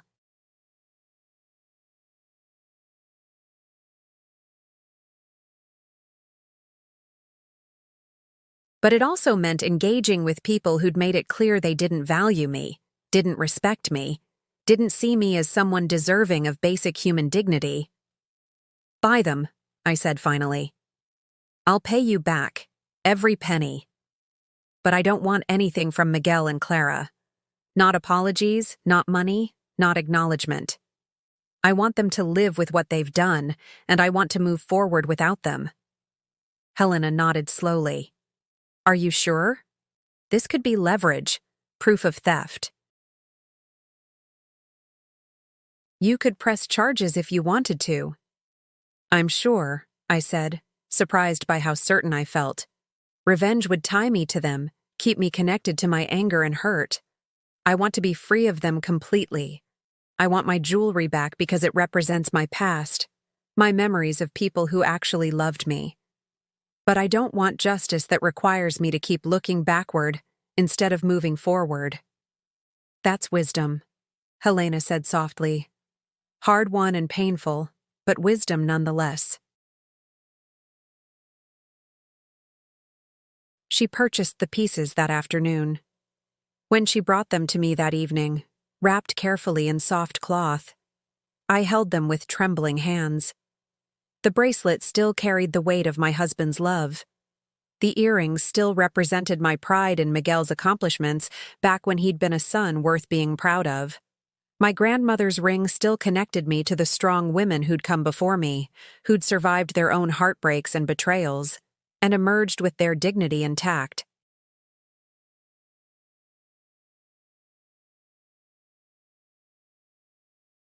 I put the bracelet on immediately, feeling its familiar weight against my wrist like a welcome home, like a reminder that I'd been loved once by someone who saw my value. The other pieces I placed in a small wooden box Helena had given me, not as elaborate as the one my husband had made, but beautiful in its simplicity, a container worthy of holding my most precious possessions.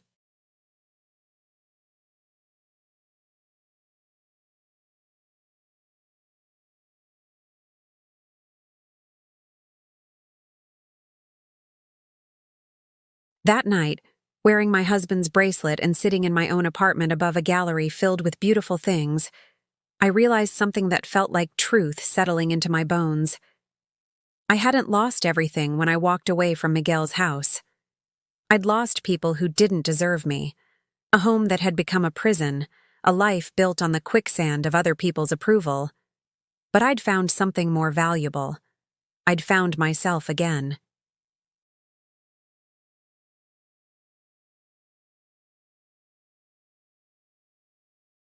The woman I'd been before motherhood had consumed my identity, before sacrifice had become my defining characteristic, before I'd learned to make myself small enough to fit into spaces that were never designed to accommodate my fullness. I was Rosa, 55 years old, a widow, a mother to a son who'd failed me, but also a woman with skills and purpose and a future that belonged entirely to me. And for the first time in longer than I could remember, that felt like enough. More than enough. It felt like victory. 3 months passed in my new life, each day adding another layer of certainty that leaving had been the right choice. I woke each morning to sunlight streaming through windows that looked out onto tree-lined streets, dressed in clothes I'd chosen because they made me feel like myself, rather than because they'd pass Clara's judgment, and descended the stairs to a workplace where my presence was welcomed rather than merely tolerated.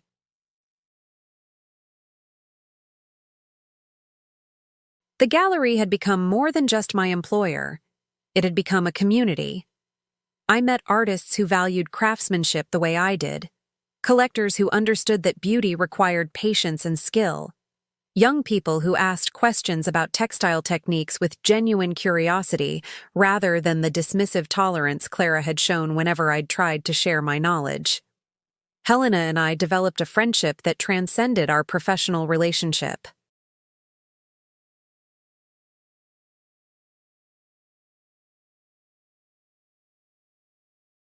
She'd stop by my apartment in the evenings with takeout or bottles of wine, and we'd talk about everything. Her struggles with running a business in an increasingly digital world, my grief over losing my son, our shared understanding that women were often invisible until they decided to make themselves seen. "You're different now," she observed one evening as we sat by my window watching the city lights flicker to life. "When you first came to me, you were so diminished."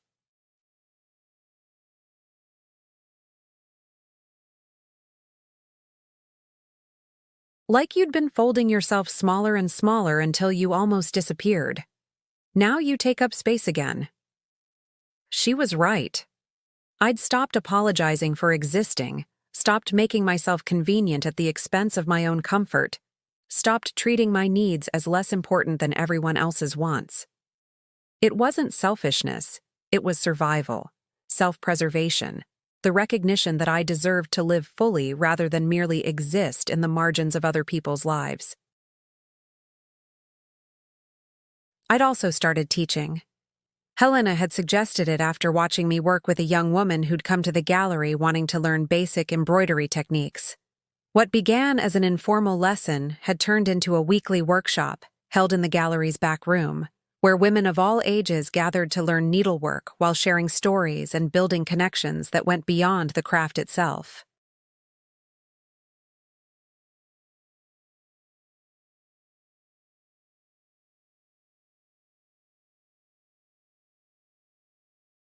My students ranged from college students seeking refuge from digital overwhelm to women my own age who wanted to reclaim skills their grandmothers had possessed but never taught them. We worked on samplers and small projects, but what we were really creating was community, a space where women could be productive without being productive for someone else, where mistakes were learning opportunities rather than failures, where age and experience were valued rather than dismissed.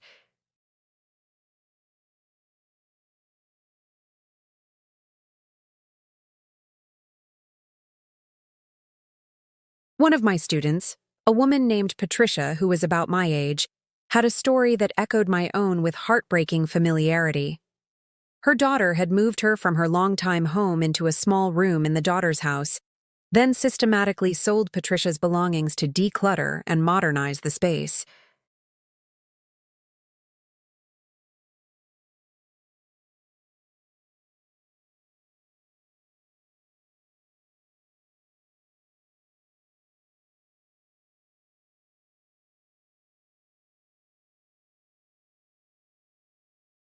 Patricia had lost her late husband's books, her mother's china, the quilt she'd sewn when her children were babies. Everything that connected her to her past had been erased by a daughter who saw sentiment as clutter, rather than recognizing it as the architecture of identity. "I feel like I'm disappearing," Patricia told me one evening after class, her voice breaking. "Like piece by piece, I'm being deleted until there's nothing left but this old woman nobody wants to deal with."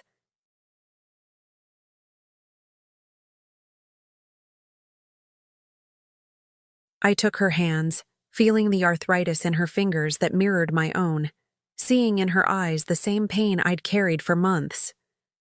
"You're not disappearing," I said firmly. "You're being erased, and that's different. Disappearing is something you do to yourself.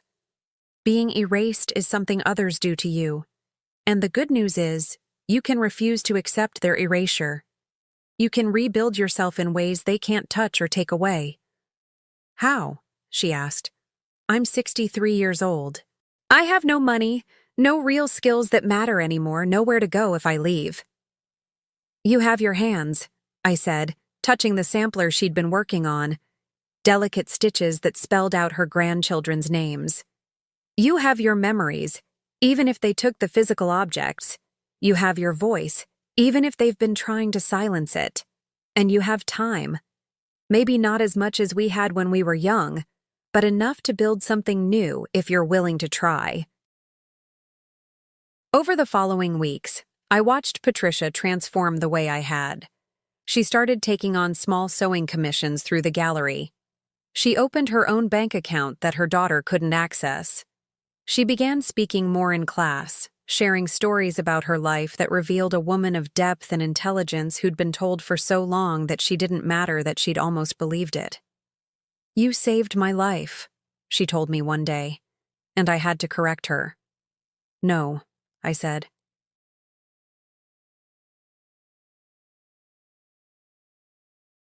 "You saved your own life. I just reminded you that it was worth saving. But teaching these women, helping them reclaim their sense of worth and purpose, gave my own life new meaning. I wasn't just surviving anymore. I was thriving, building something that extended beyond myself, creating a legacy that had nothing to do with whether my son acknowledged my value." During this time, Miguel never contacted me.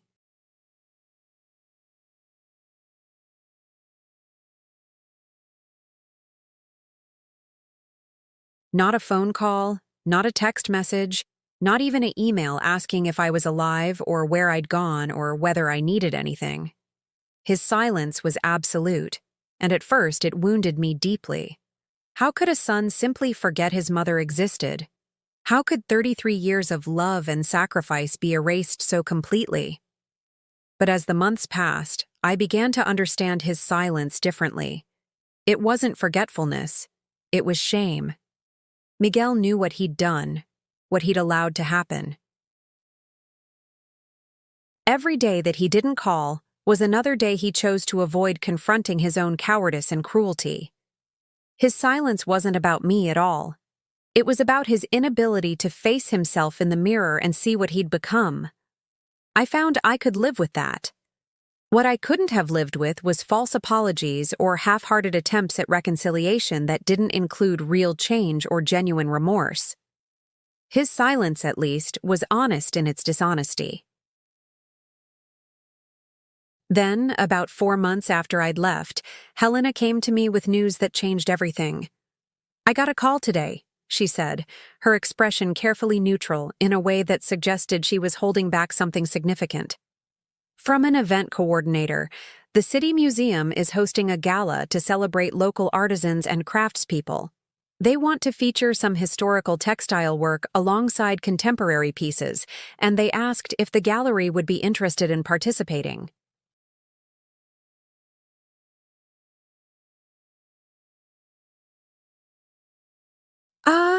That sounds wonderful," I said, not understanding why she seemed so tense about what appeared to be good news. "They want you specifically," Helena continued. "They've heard about the workshops you're teaching, about your expertise in textile preservation. They want you to curate a small exhibition about the history of needlework in our region, and to give a talk at the gala about how traditional techniques are being preserved and passed down." My heart started beating faster. Me? Give a talk? At a museum gala? "In front of about 200 people," Helena confirmed, "including collectors, art patrons, local business owners, basically everyone who's anyone in the city's art and culture scene." I sat down, my legs suddenly weak. "I can't do that. I'm just a seamstress. I'm nobody important." Helena crouched in front of me, taking my hands. "Rosa, listen to me. You are not just anything. You're an expert in your field with decades of experience. You're a teacher who's helping preserve dying arts. You're exactly the kind of person who should be speaking at events like this. The question isn't whether you're qualified. You absolutely are. The question is whether you're brave enough to let the world see what I already know, that you're remarkable." "But I've never done anything like this," I protested. "I don't know how to give speeches or present exhibitions or—" "Neither did I when I started," Helena interrupted. "You learn by doing."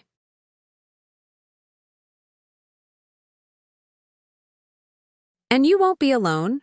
I'll help you prepare. We'll work on your talk together. I'll be there in the audience. This is an opportunity, Rosa.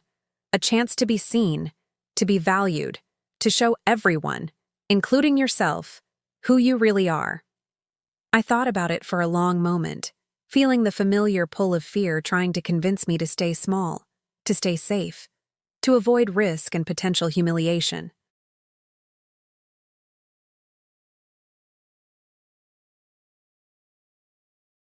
But I also felt something else, a spark of excitement, of possibility, of the desire to prove that 55 wasn't the end of anything, that being dismissed and discarded by your own family didn't mean the rest of the world had to see you the same way.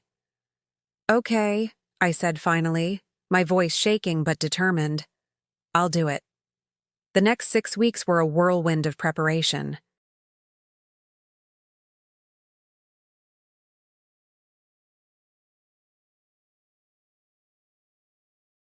Helena helped me select pieces for the exhibition: historical samplers, vintage embroidered textiles, contemporary work from my students that showed how traditional techniques were evolving. We chose items that told stories about women's work, about how skills passed down through generations created connections across time, about how something as simple as thread and fabric could carry profound meaning.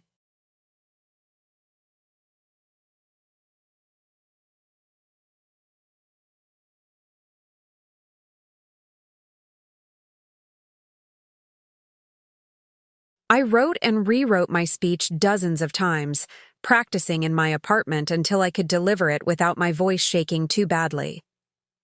Helena sat through countless rehearsals, offering suggestions and encouragement in equal measure. "Talk to them like you talk to your students," she advised. "Share your passion for the work. Help them understand why this matters."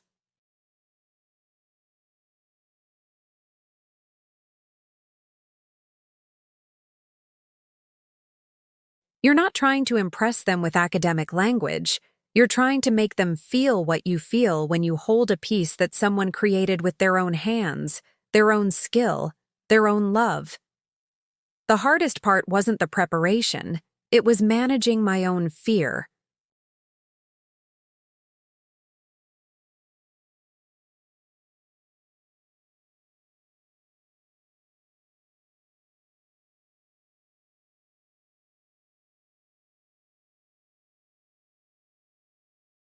Every time I thought about standing in front of 200 people, many of them wealthy and educated and accomplished, I heard Clara's voice in my head telling me I was too old, too insignificant, too much of an embarrassment to be seen. I heard Miguel's silence saying I wasn't worth defending or valuing. I felt the weight of every moment I'd been dismissed or ignored or treated as if my presence was a burden.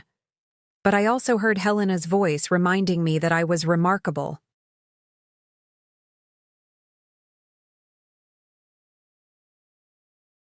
I heard my students thanking me for teaching them skills and confidence.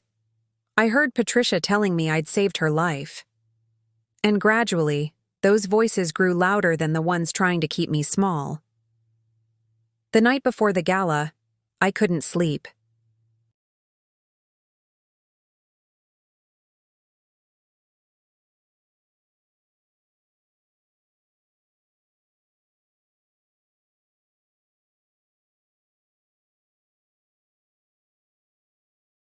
I lay in bed staring at the ceiling, terrified I'd forget my speech or trip walking to the podium or somehow embarrass myself and prove that Clara had been right all along.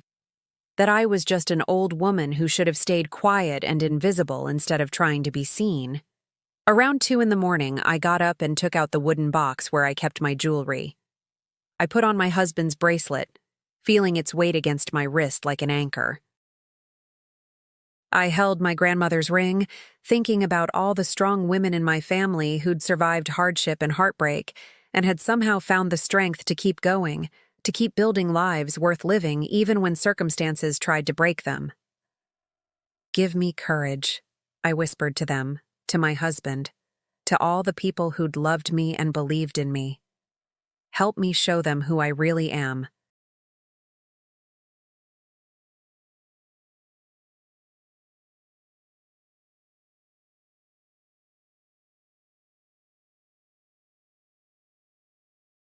The next morning, I dressed carefully in an outfit I'd sewn specifically for the occasion. A simple but elegant dress in deep burgundy, with subtle embroidery at the collar that showcased my skill without being ostentatious. I wore my husband's bracelet and my grandmother's ring. I looked at myself in the mirror and saw not the diminished woman who'd left Miguel's house 4 months ago, but someone else. Someone stronger, more certain, more completely herself. Helena picked me up at 5 o'clock. The gala started at 7, but we needed time to set up the exhibition and do a final check of all the details. As we drove toward the museum, she glanced over at me. "How are you feeling?" "Terrified," I admitted, "but also ready. Does that make sense?" "Perfect sense," she said, smiling. "That's exactly how you should feel before doing something important and brave."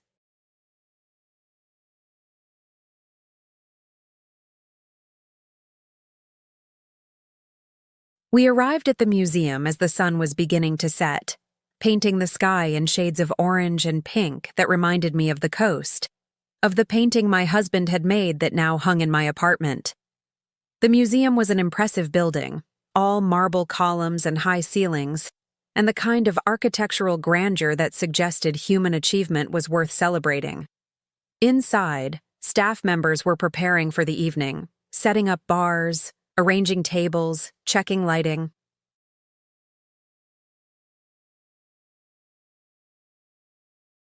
Helena led me to the gallery space where my exhibition would be displayed, and I spent the next hour making sure every piece was positioned perfectly, every label was accurate, every detail was exactly right. By 6:30, I was in the restroom freshening up my makeup when I heard voices in the hallway outside. Women talking, laughing, the sound of expensive shoes clicking against marble floors. I was about to leave when I heard a voice that made me freeze. Clara's voice.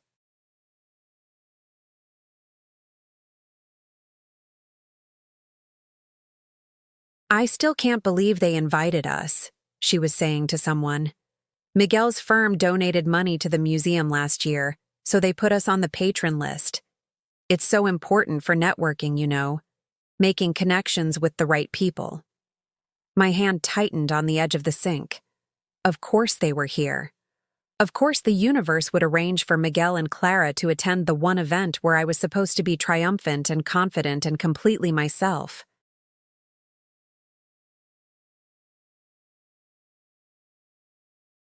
Of course, my moment of stepping into my own power would be complicated by the presence of the people who'd tried to erase me. I took a deep breath, looking at my reflection in the mirror. I could hide. I could ask Helena to have them quietly removed, or at least kept away from me. I could let their presence ruin what should have been a celebration of how far I'd come.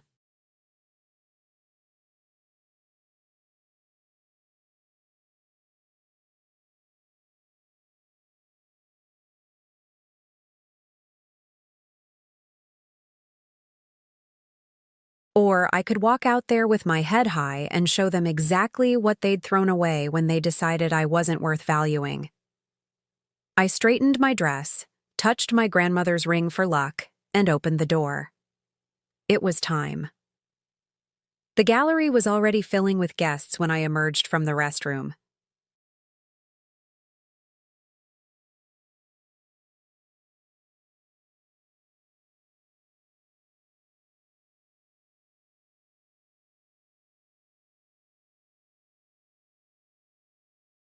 Men in expensive suits, women in cocktail dresses that probably cost more than my monthly salary, everyone holding champagne glasses and speaking in the cultured tones of people accustomed to these kinds of events. I scanned the crowd, my heart pounding, looking for the faces I both dreaded and needed to see.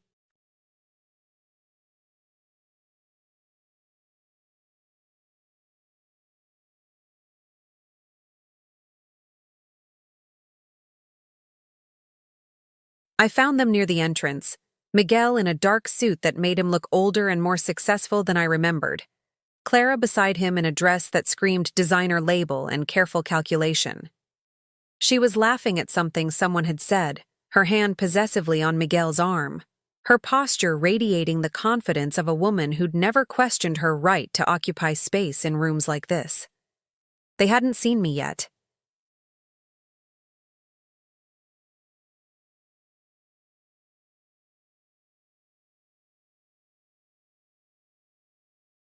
I could still slip away, avoid the confrontation, preserve my peace by maintaining distance. But something inside me refused. These people had stolen from me, humiliated me, tried to make me invisible. Running away now would validate their assessment that I was someone who could be dismissed and forgotten. Helena appeared at my elbow, following my gaze. "That's them, isn't it? Your son and his wife." "Yes," I said quietly. "Do you want me to have security ask them to leave? I can do that." "You don't owe them anything, least of all access to your moment." I considered it. The temptation to exercise that kind of power, to have them removed the way they'd tried to remove me from their lives, was almost overwhelming. But it would also make me like them, someone who solved problems through exclusion and erasure rather than through confrontation and truth. "No," I said finally. "Let them stay. Let them see what I've become without them. Let them understand what they threw away." Helena squeezed my hand. That's my Rosa. Come on. The curator wants to introduce you to some people before your talk. The next hour passed in a blur of introductions and conversations. I met collectors who praised my exhibition, artists who asked thoughtful questions about preservation techniques, young people who wanted to know where they could learn the skills I was teaching.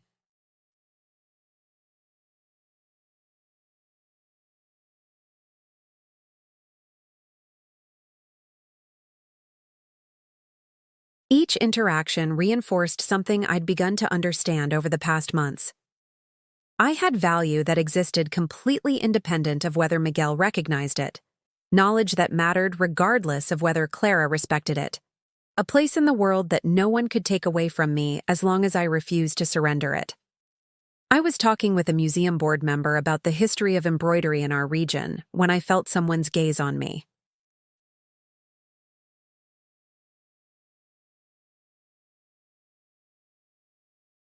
I turned and found myself looking directly at Miguel, who stood about 20 feet away with Clara, his face frozen in an expression of shock so complete he might have been carved from stone. He'd seen me.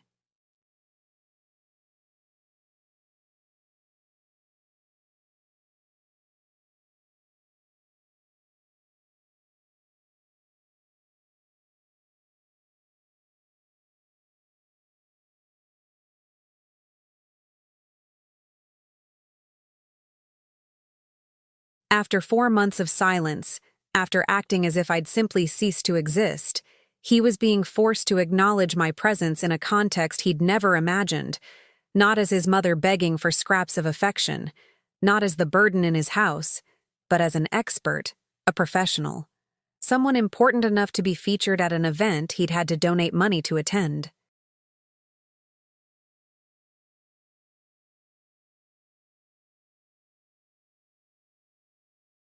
Clara followed his gaze, and I watched her face cycle through emotions.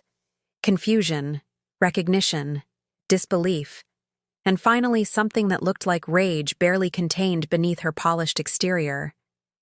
She said something to Miguel, her lips moving rapidly, her hand tightening on his arm with enough force that I could see it from across the room. I turned back to my conversation, refusing to give them the satisfaction of seeing how their presence affected me.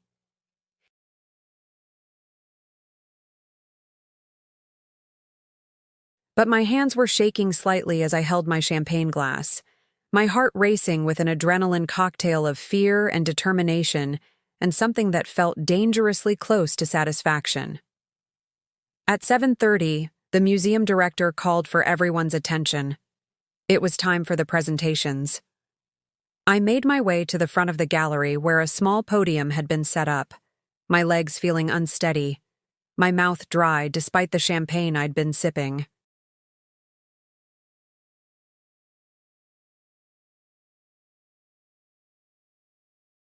Helena gave me an encouraging nod from her seat in the second row. Behind her, I could see Miguel and Clara, still standing, still staring at me with expressions I couldn't fully read. The director introduced me with words that felt surreal. Rosa Fernandez is a master craftswoman with over 30 years of experience in textile arts and preservation. Her work documenting and teaching traditional needlework techniques has been invaluable in preserving skills that might otherwise be lost to time. She currently serves as the textile consultant for the Westbrook Gallery and teaches workshops that have helped dozens of women reclaim and master these beautiful traditional arts. Please welcome Rosa as she shares her insights into the importance of preserving our textile heritage. The applause that followed felt like validation, like proof that I existed not just as someone's mother or someone's burden, but as Rosa, a person with expertise and value in my own right. I stepped up to the podium, looking out at 200 faces, some interested, some polite, some, like Miguel and Clara's, stunned into silence. I began my talk the way Helena had suggested, with a story. When I was 7 years old, I said, my voice surprisingly steady once I started speaking, my grandmother taught me how to embroider.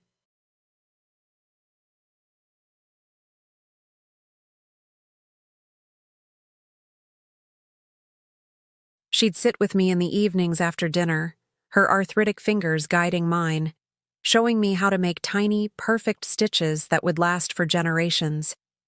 She told me that every stitch was a promise that something beautiful could be created through patience and care, that women's work mattered even if the world didn't always recognize its value. I paused, letting my gaze sweep across the room, deliberately not looking at Miguel and Clara but knowing they were there, hearing every word. For most of my life, I've been making things with my hands. Dresses for brides, christening gowns for babies, repairs and alterations for people who needed their clothes to last just a little bit longer.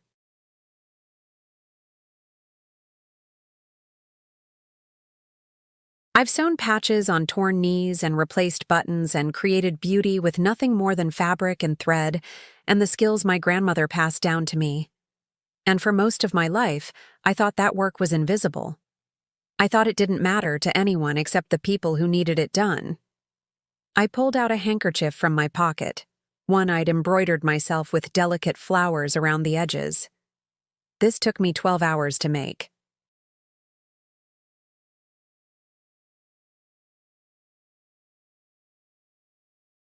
Every stitch is placed by hand, following patterns that women have been using for hundreds of years. Someone looking at it might see just a handkerchief, something old-fashioned and unnecessary in our modern world of disposable tissues.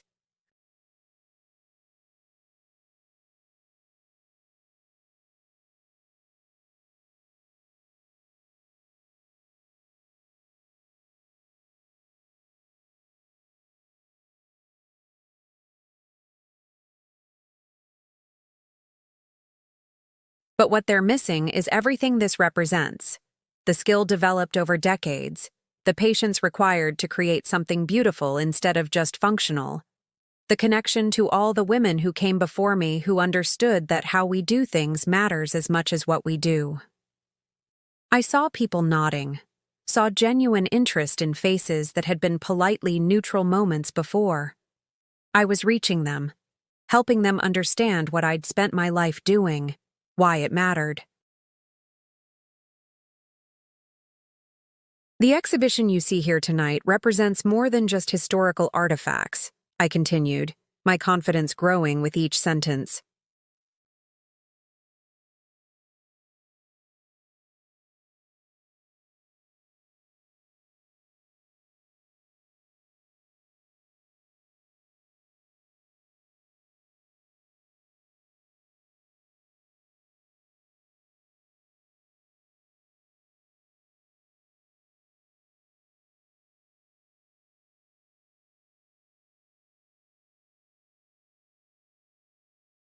It represents the accumulated knowledge of generations of women who created beauty even when their circumstances were difficult, who passed down skills to their daughters and granddaughters, who understood that making something with your own hands was a form of power, the power to create, to preserve, to connect past and future through the simple act of taking thread and transforming it into something meaningful.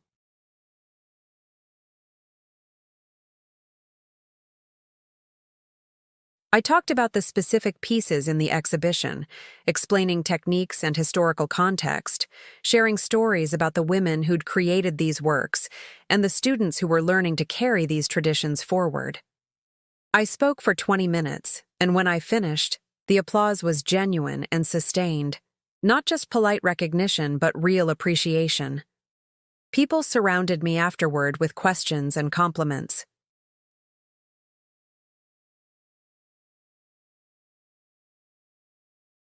The museum director asked if I'd consider teaching a masterclass series. A textile collector wanted to discuss a consultation for her personal collection. A journalist asked if she could interview me for an article about disappearing arts and the people working to preserve them.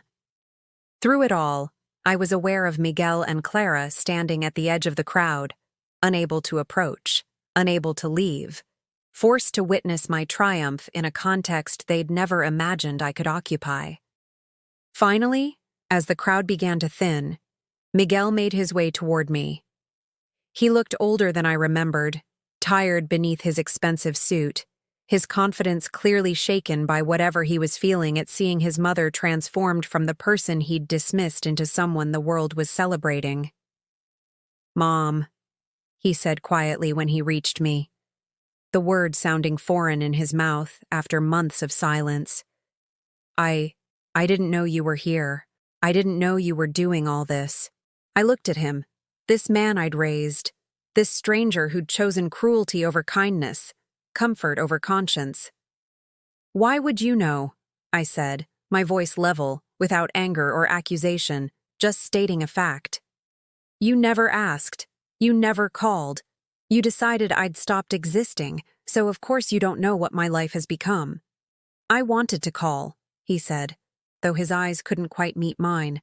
I didn't know what to say." "You could have started with 'I'm sorry,'" I suggested. "You could have acknowledged that what you and Clara did was wrong. You could have chosen me over her cruelty at any point in the past 4 months, but you didn't.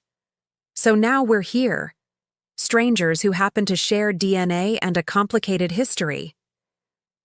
Clara appeared beside him, her face carefully neutral but her eyes hard.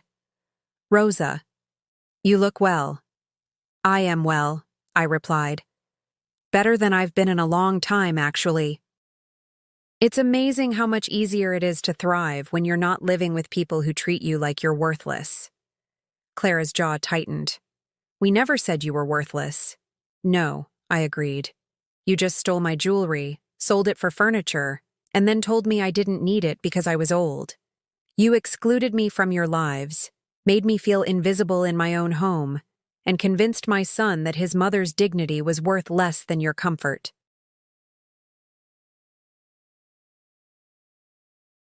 "But you're right.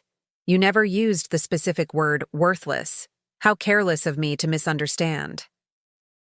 Several people nearby were watching now, their conversations pausing as they sensed drama unfolding. Clara noticed and took a step back, clearly uncomfortable with public confrontation. "We should talk about this privately," Miguel said, his voice low and urgent. "Not here. Not in front of all these people." "Why not?"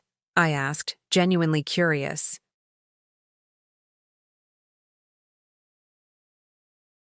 "You had no problem humiliating me in front of your friends at your anniversary party. You had no problem having Clara's friends witness my erasure. But now, when I'm the one being celebrated and you're the ones being revealed as people who mistreat their family, suddenly privacy matters." "Mom, please," Miguel said, and I heard something in his voice that might have been genuine distress. "I know we hurt you. I know I failed you. But can we at least try to talk about this? Can we find some way to fix what's broken?" I thought about it. Part of me, the part that still remembered him as the little boy who'd held my hand crossing streets, who'd brought me flowers picked from neighbors' gardens, who'd said he loved me every night before bed, wanted to say yes, wanted to believe that people could change, that relationships could be repaired, that love could triumph over betrayal if you just tried hard enough.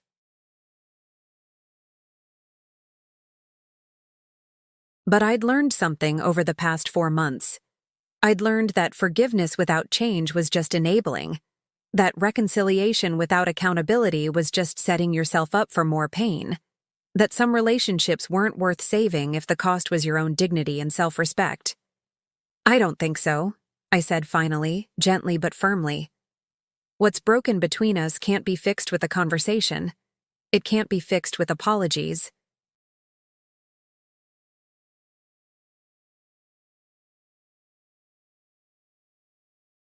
"It would require you to become a different person, someone who values his mother, who stands up to his wife when she's cruel, who understands that loyalty and love mean protecting the people who protected you when you were too young to protect yourself.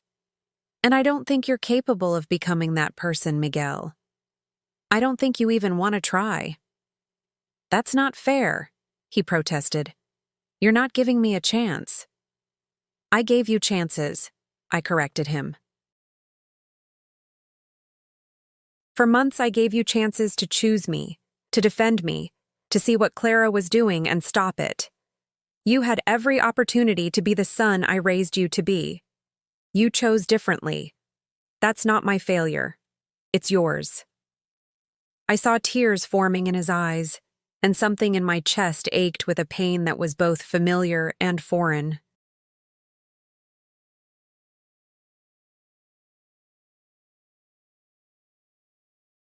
This was my son crying, my child hurting, and every maternal instinct I possessed wanted to comfort him, to make his pain go away, to sacrifice my own needs to ease his distress. But I'd spent 33 years doing that. I'd spent my entire adult life putting his needs before my own, his comfort before my dignity, his happiness before my self-respect.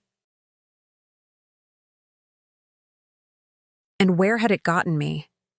Standing in his house with nothing, dismissed and devalued, treated like I was invisible except when my existence became inconvenient.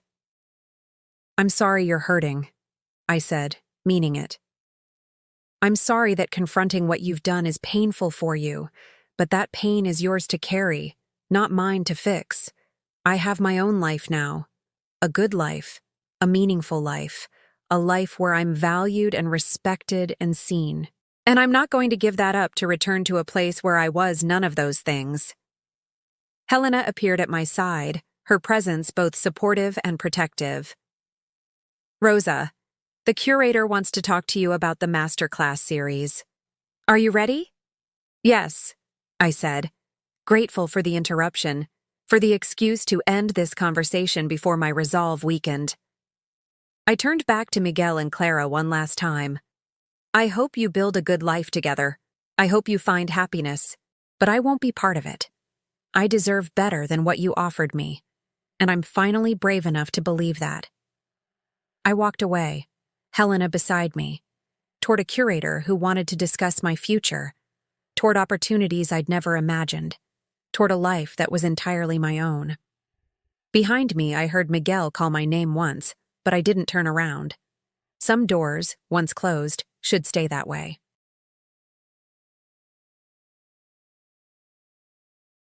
That night, back in my apartment above the gallery, I stood at my window looking down at the street below. My phone sat on the table, silent. Miguel hadn't called, hadn't texted, hadn't tried to reach me after I'd walked away. His silence confirmed what I'd known.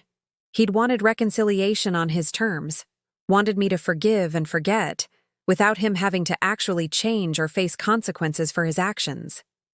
But I didn't need his call. I didn't need his approval or his apology or his presence in my life. I had something better.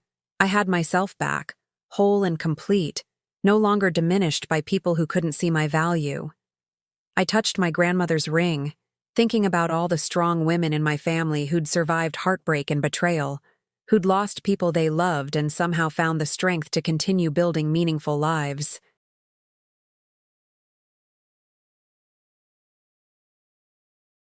I was part of that lineage, carrying forward their resilience, their refusal to be broken by circumstances that tried to diminish them. The museum event had been a triumph, but the real victory was quieter and more personal. It was the fact that I'd stood in front of 200 people and claimed my expertise, my value, my right to be seen. It was the fact that I'd faced Miguel and Clara without apologizing for my existence, without making myself small, without accepting blame for their failures. It was the fact that when I looked in the mirror now, I saw Rosa. Not someone's mother, not someone's burden, not someone whose worth was determined by other people's judgments, but simply and completely myself. And that was enough. More than enough. It was everything. 6 months after the museum gala, my life had transformed in ways I'd never imagined possible when I was living in that small room in Miguel's house, feeling myself disappear bit by bit. The master class series at the museum had been so successful that they'd asked me to develop a full curriculum. My workshops at the gallery had expanded to include not just needlework, but broader discussions about women's traditional arts and their place in modern life.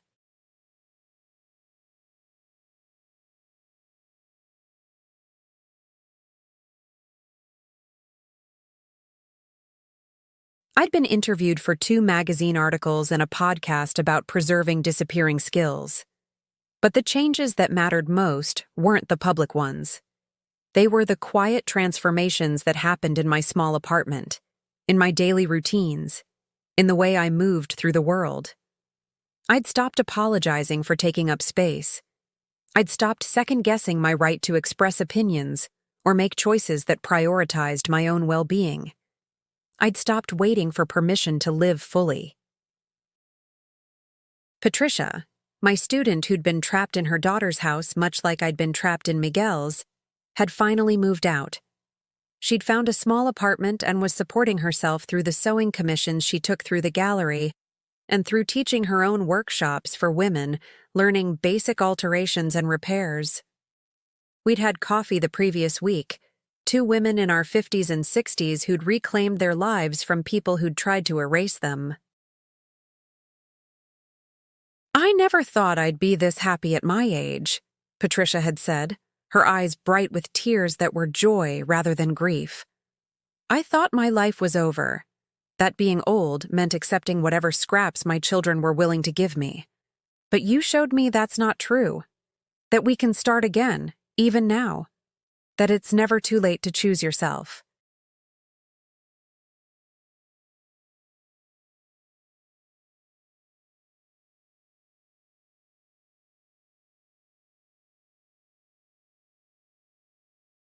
Her words had settled into my heart like a benediction, like confirmation that my own painful journey had served a purpose beyond just my own survival.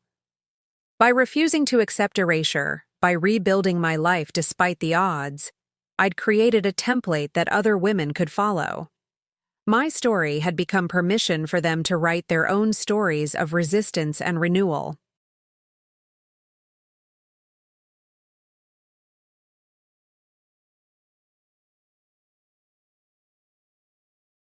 Helena had become more than my employer and friend.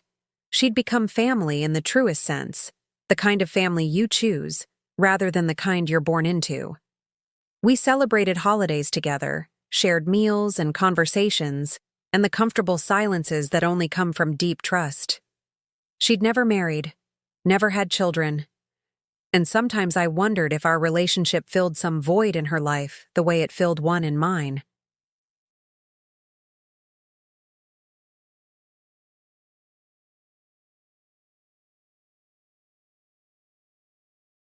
"You know what's funny?" she said one evening as we sat in my apartment sharing wine and watching the sun set over the city. "When I was a child, I thought you were just the housekeeper, just someone who worked for my parents. But you were so much more than that. You were the person who saw me, who made me feel like I mattered. And now, all these years later, I get to do the same for you."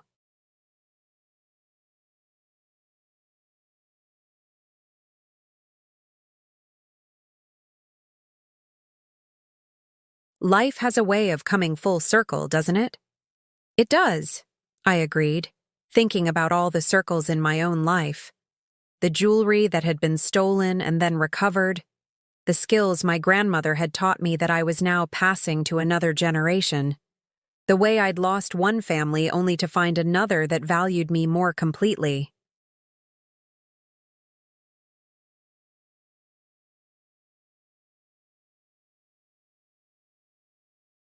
I'd started writing down my story, not for publication but for myself, wanting to capture the journey from invisibility to visibility, from diminishment to wholeness. Some nights I'd sit at my small table and write for hours, the words pouring out like they'd been waiting years for permission to be spoken. I wrote about my husband, about the good years with Miguel before Clara, about the slow erosion of my dignity and the painful process of reclaiming it. Writing helped me understand that my story wasn't unique. It was a pattern repeated in countless lives. Women who'd sacrificed everything for their families only to discover their sacrifices weren't valued or even noticed. But my story also offered something those women needed: proof that survival was possible, that renewal could happen even when circumstances seemed hopeless, that choosing yourself wasn't selfish but necessary.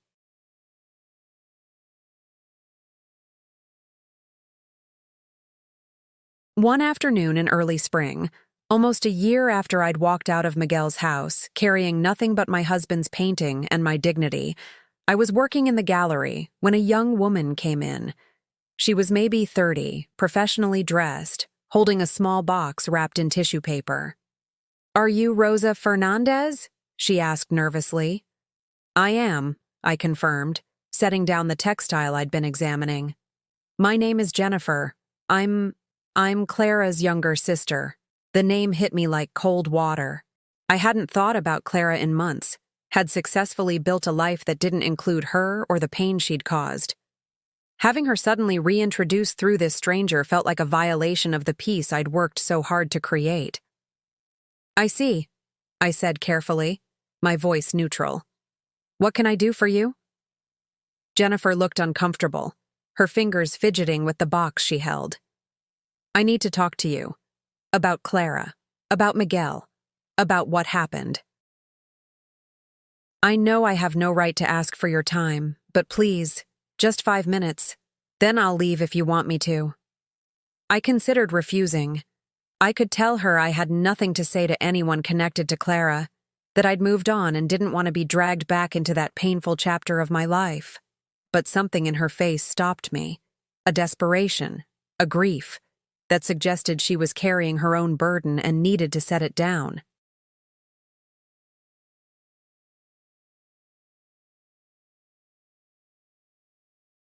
"5 minutes," I agreed, gesturing to the small seating area we kept for clients. "But I'm not interested in apologies from your sister or excuses from my son. If that's why you're here, you're wasting both our time." "It's not," Jennifer said quickly, sitting down across from me. "I'm here because I need you to know the truth about what happened after you left." She took a deep breath, as if preparing for something difficult.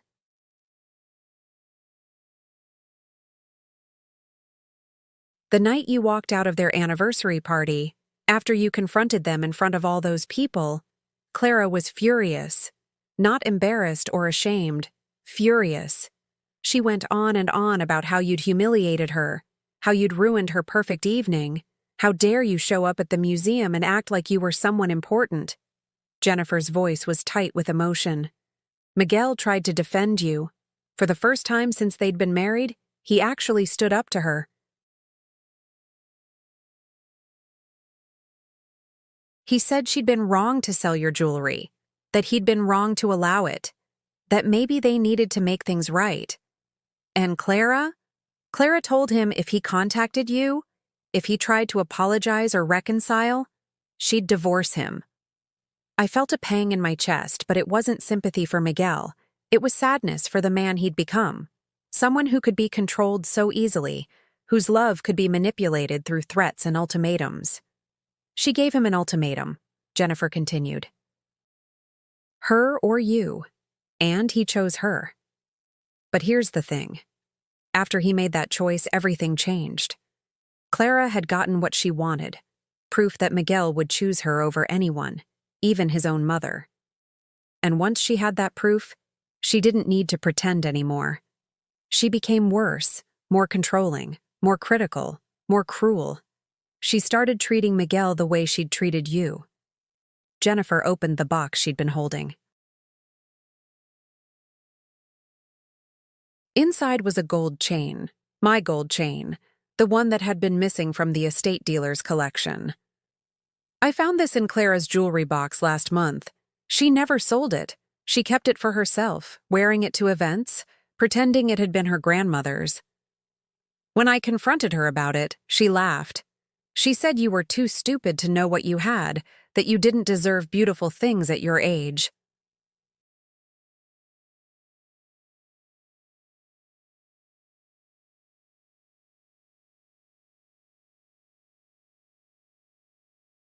I took the chain, its weight familiar in my palm, its presence both painful and somehow healing. This was the last piece of my jewelry, the final element of what Clara had stolen. Having it returned felt like closing a circle that had been left incomplete. "Why are you telling me this?" I asked quietly. "Why bring this to me now?" Jennifer's eyes filled with tears. Because I watched what she did to you, and I said nothing.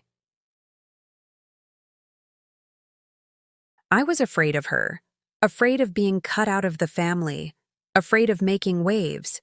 I told myself it wasn't my problem, that you were an adult who could take care of yourself. But I was wrong.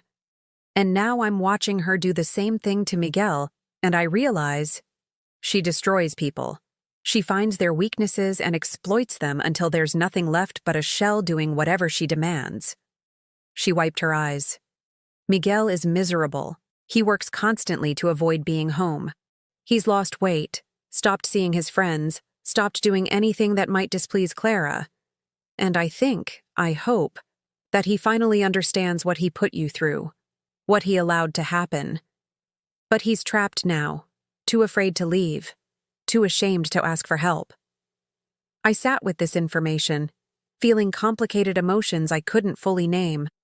Part of me wanted to feel vindicated, to take satisfaction in Miguel's suffering the way he'd ignored mine. But mostly I just felt sad. Sad for the son I'd raised who'd become a man capable of such weakness. Sad for the years we'd lost. Sad that sometimes love isn't enough to save people from their own choices. I'm sorry, I said finally, but I can't help him.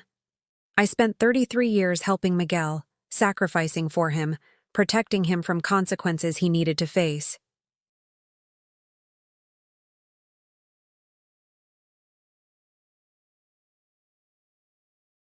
And where did it get me? It taught him that his comfort mattered more than anyone else's dignity, that he could treat people badly and still be loved, that actions didn't have consequences as long as he was sorry afterward. I held up the gold chain. Thank you for bringing this to me. It means more than you probably understand. But I can't save Miguel from Clara. He has to save himself. He has to find the courage to choose himself the way I finally chose myself. And maybe the pain he's experiencing now will teach him something I couldn't. That how we treat people matters, that cruelty has costs, that being a decent human being requires courage even when it's uncomfortable. Jennifer nodded slowly. I understand.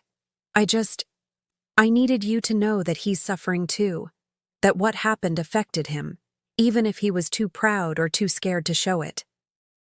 I believe you, I said. But his suffering doesn't erase mine. It doesn't change what happened or make reconciliation possible. Some bridges once burned can't be rebuilt. The foundation is gone. All you can do is walk away and build something new somewhere else. After Jennifer left, I sat alone in the gallery holding my gold chain, thinking about the woman I'd been a year ago, diminished, desperate, convinced her life was over because the people she'd devoted herself to had decided she didn't matter. That woman seemed like someone from another lifetime, someone I barely recognized anymore. I'd learned something profound during this year of transformation.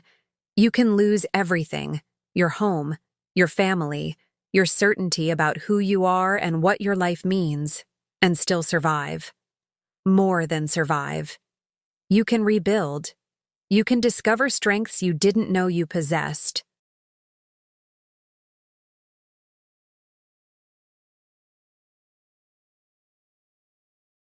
You can create a life so full and meaningful that what you lost starts to look less like tragedy and more like necessary pruning.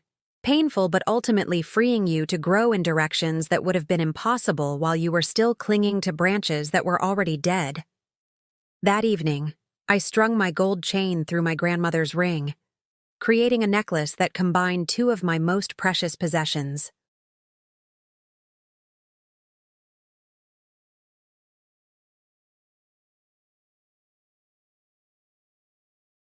I put it on, feeling the weight of memory and resilience against my chest, and looked at myself in the mirror. The woman looking back at me was 56 years old. Her hands showed the arthritis of decades of detailed work. Her face carried lines that told stories of joy and grief, sacrifice and strength. Her hair was gray at the temples, her body showing the natural effects of time and gravity that no amount of expensive products or procedures could reverse. And she was beautiful. Not because she met some arbitrary standard of youth or perfection, but because she was wholly, completely herself.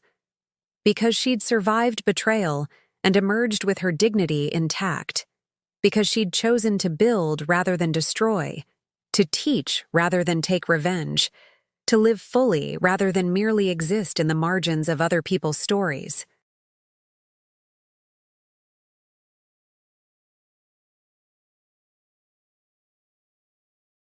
I thought about Miguel sometimes, wondered if he'd ever find the courage to leave Clara, to face the consequences of his choices, to become the man I'd hoped he would be.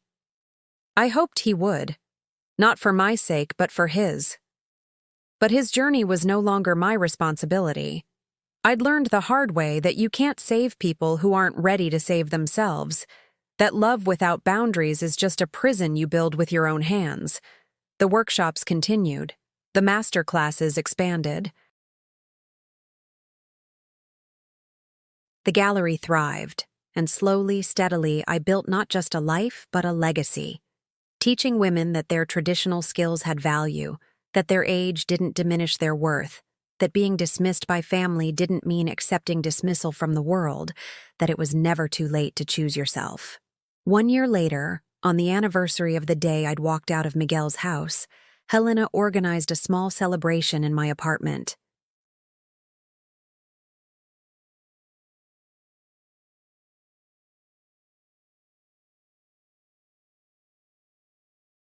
Patricia was there, along with several students from my workshops, some of the artists I'd worked with at the gallery, and people who'd become friends through the strange and beautiful process of rebuilding my life from nothing.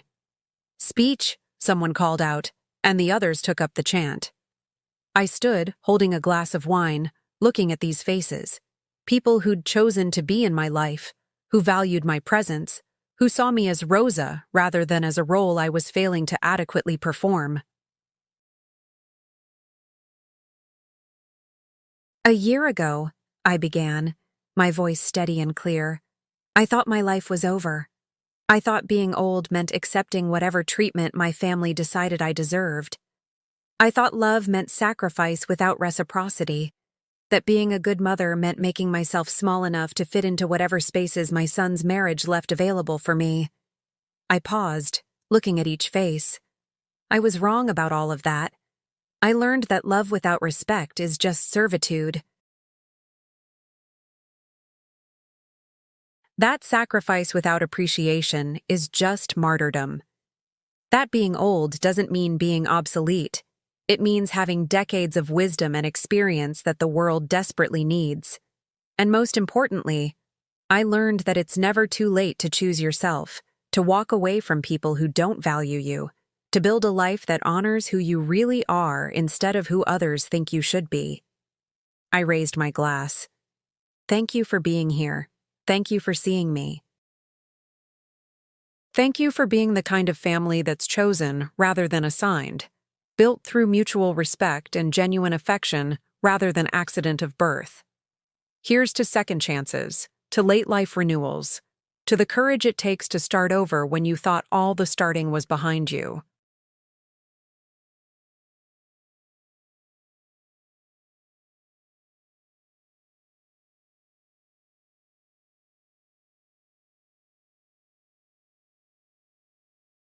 "To Rosa!"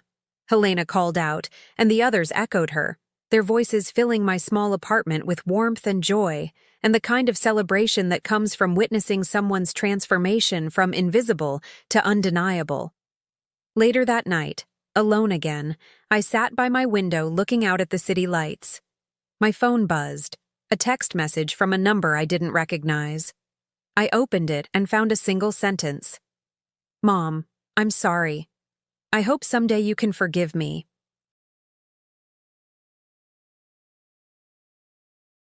Miguel. I read it 3 times, feeling the weight of those simple words, the inadequacy of apology without change, without action, without the kind of sustained effort that might actually rebuild what had been destroyed. I thought about responding, about opening a door I'd worked so hard to close, about giving him another chance to choose me. Instead, I deleted the message and set down my phone. Some apologies come too late. Some damage is too profound to repair with words. And some peace is too precious to risk on people who've already proven they can't be trusted with your heart. I touched the necklace I wore, my grandmother's ring on my gold chain, and whispered to the women who'd come before me, who'd survived their own betrayals and heartbreaks, and somehow found the strength to keep building beautiful lives despite the pain. I learned, I told them. I finally learned that loving others can't mean destroying yourself.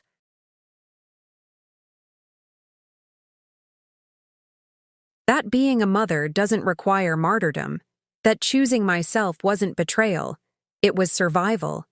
It was the only way to become who I was always meant to be. The city lights twinkled below, each one representing a life being lived, a story unfolding, possibilities and potential waiting to be discovered.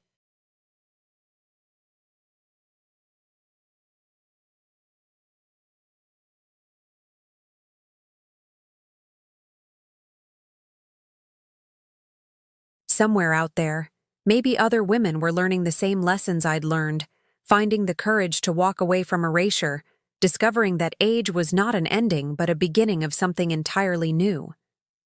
And I was here, alive, thriving, completely and wholly myself, ready for whatever came next, knowing that I'd survived the worst and emerged not just intact, but transformed. Not just surviving, but truly, beautifully living.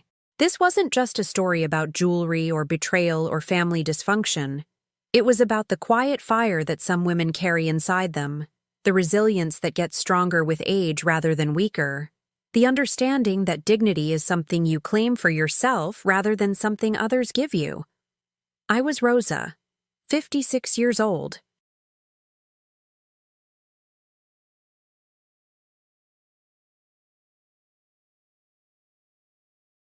A seamstress, a teacher, a survivor, a woman who'd been told she was too old to matter, and had proven that assessment so completely wrong that even she was amazed at what she'd accomplished. And I was just getting started.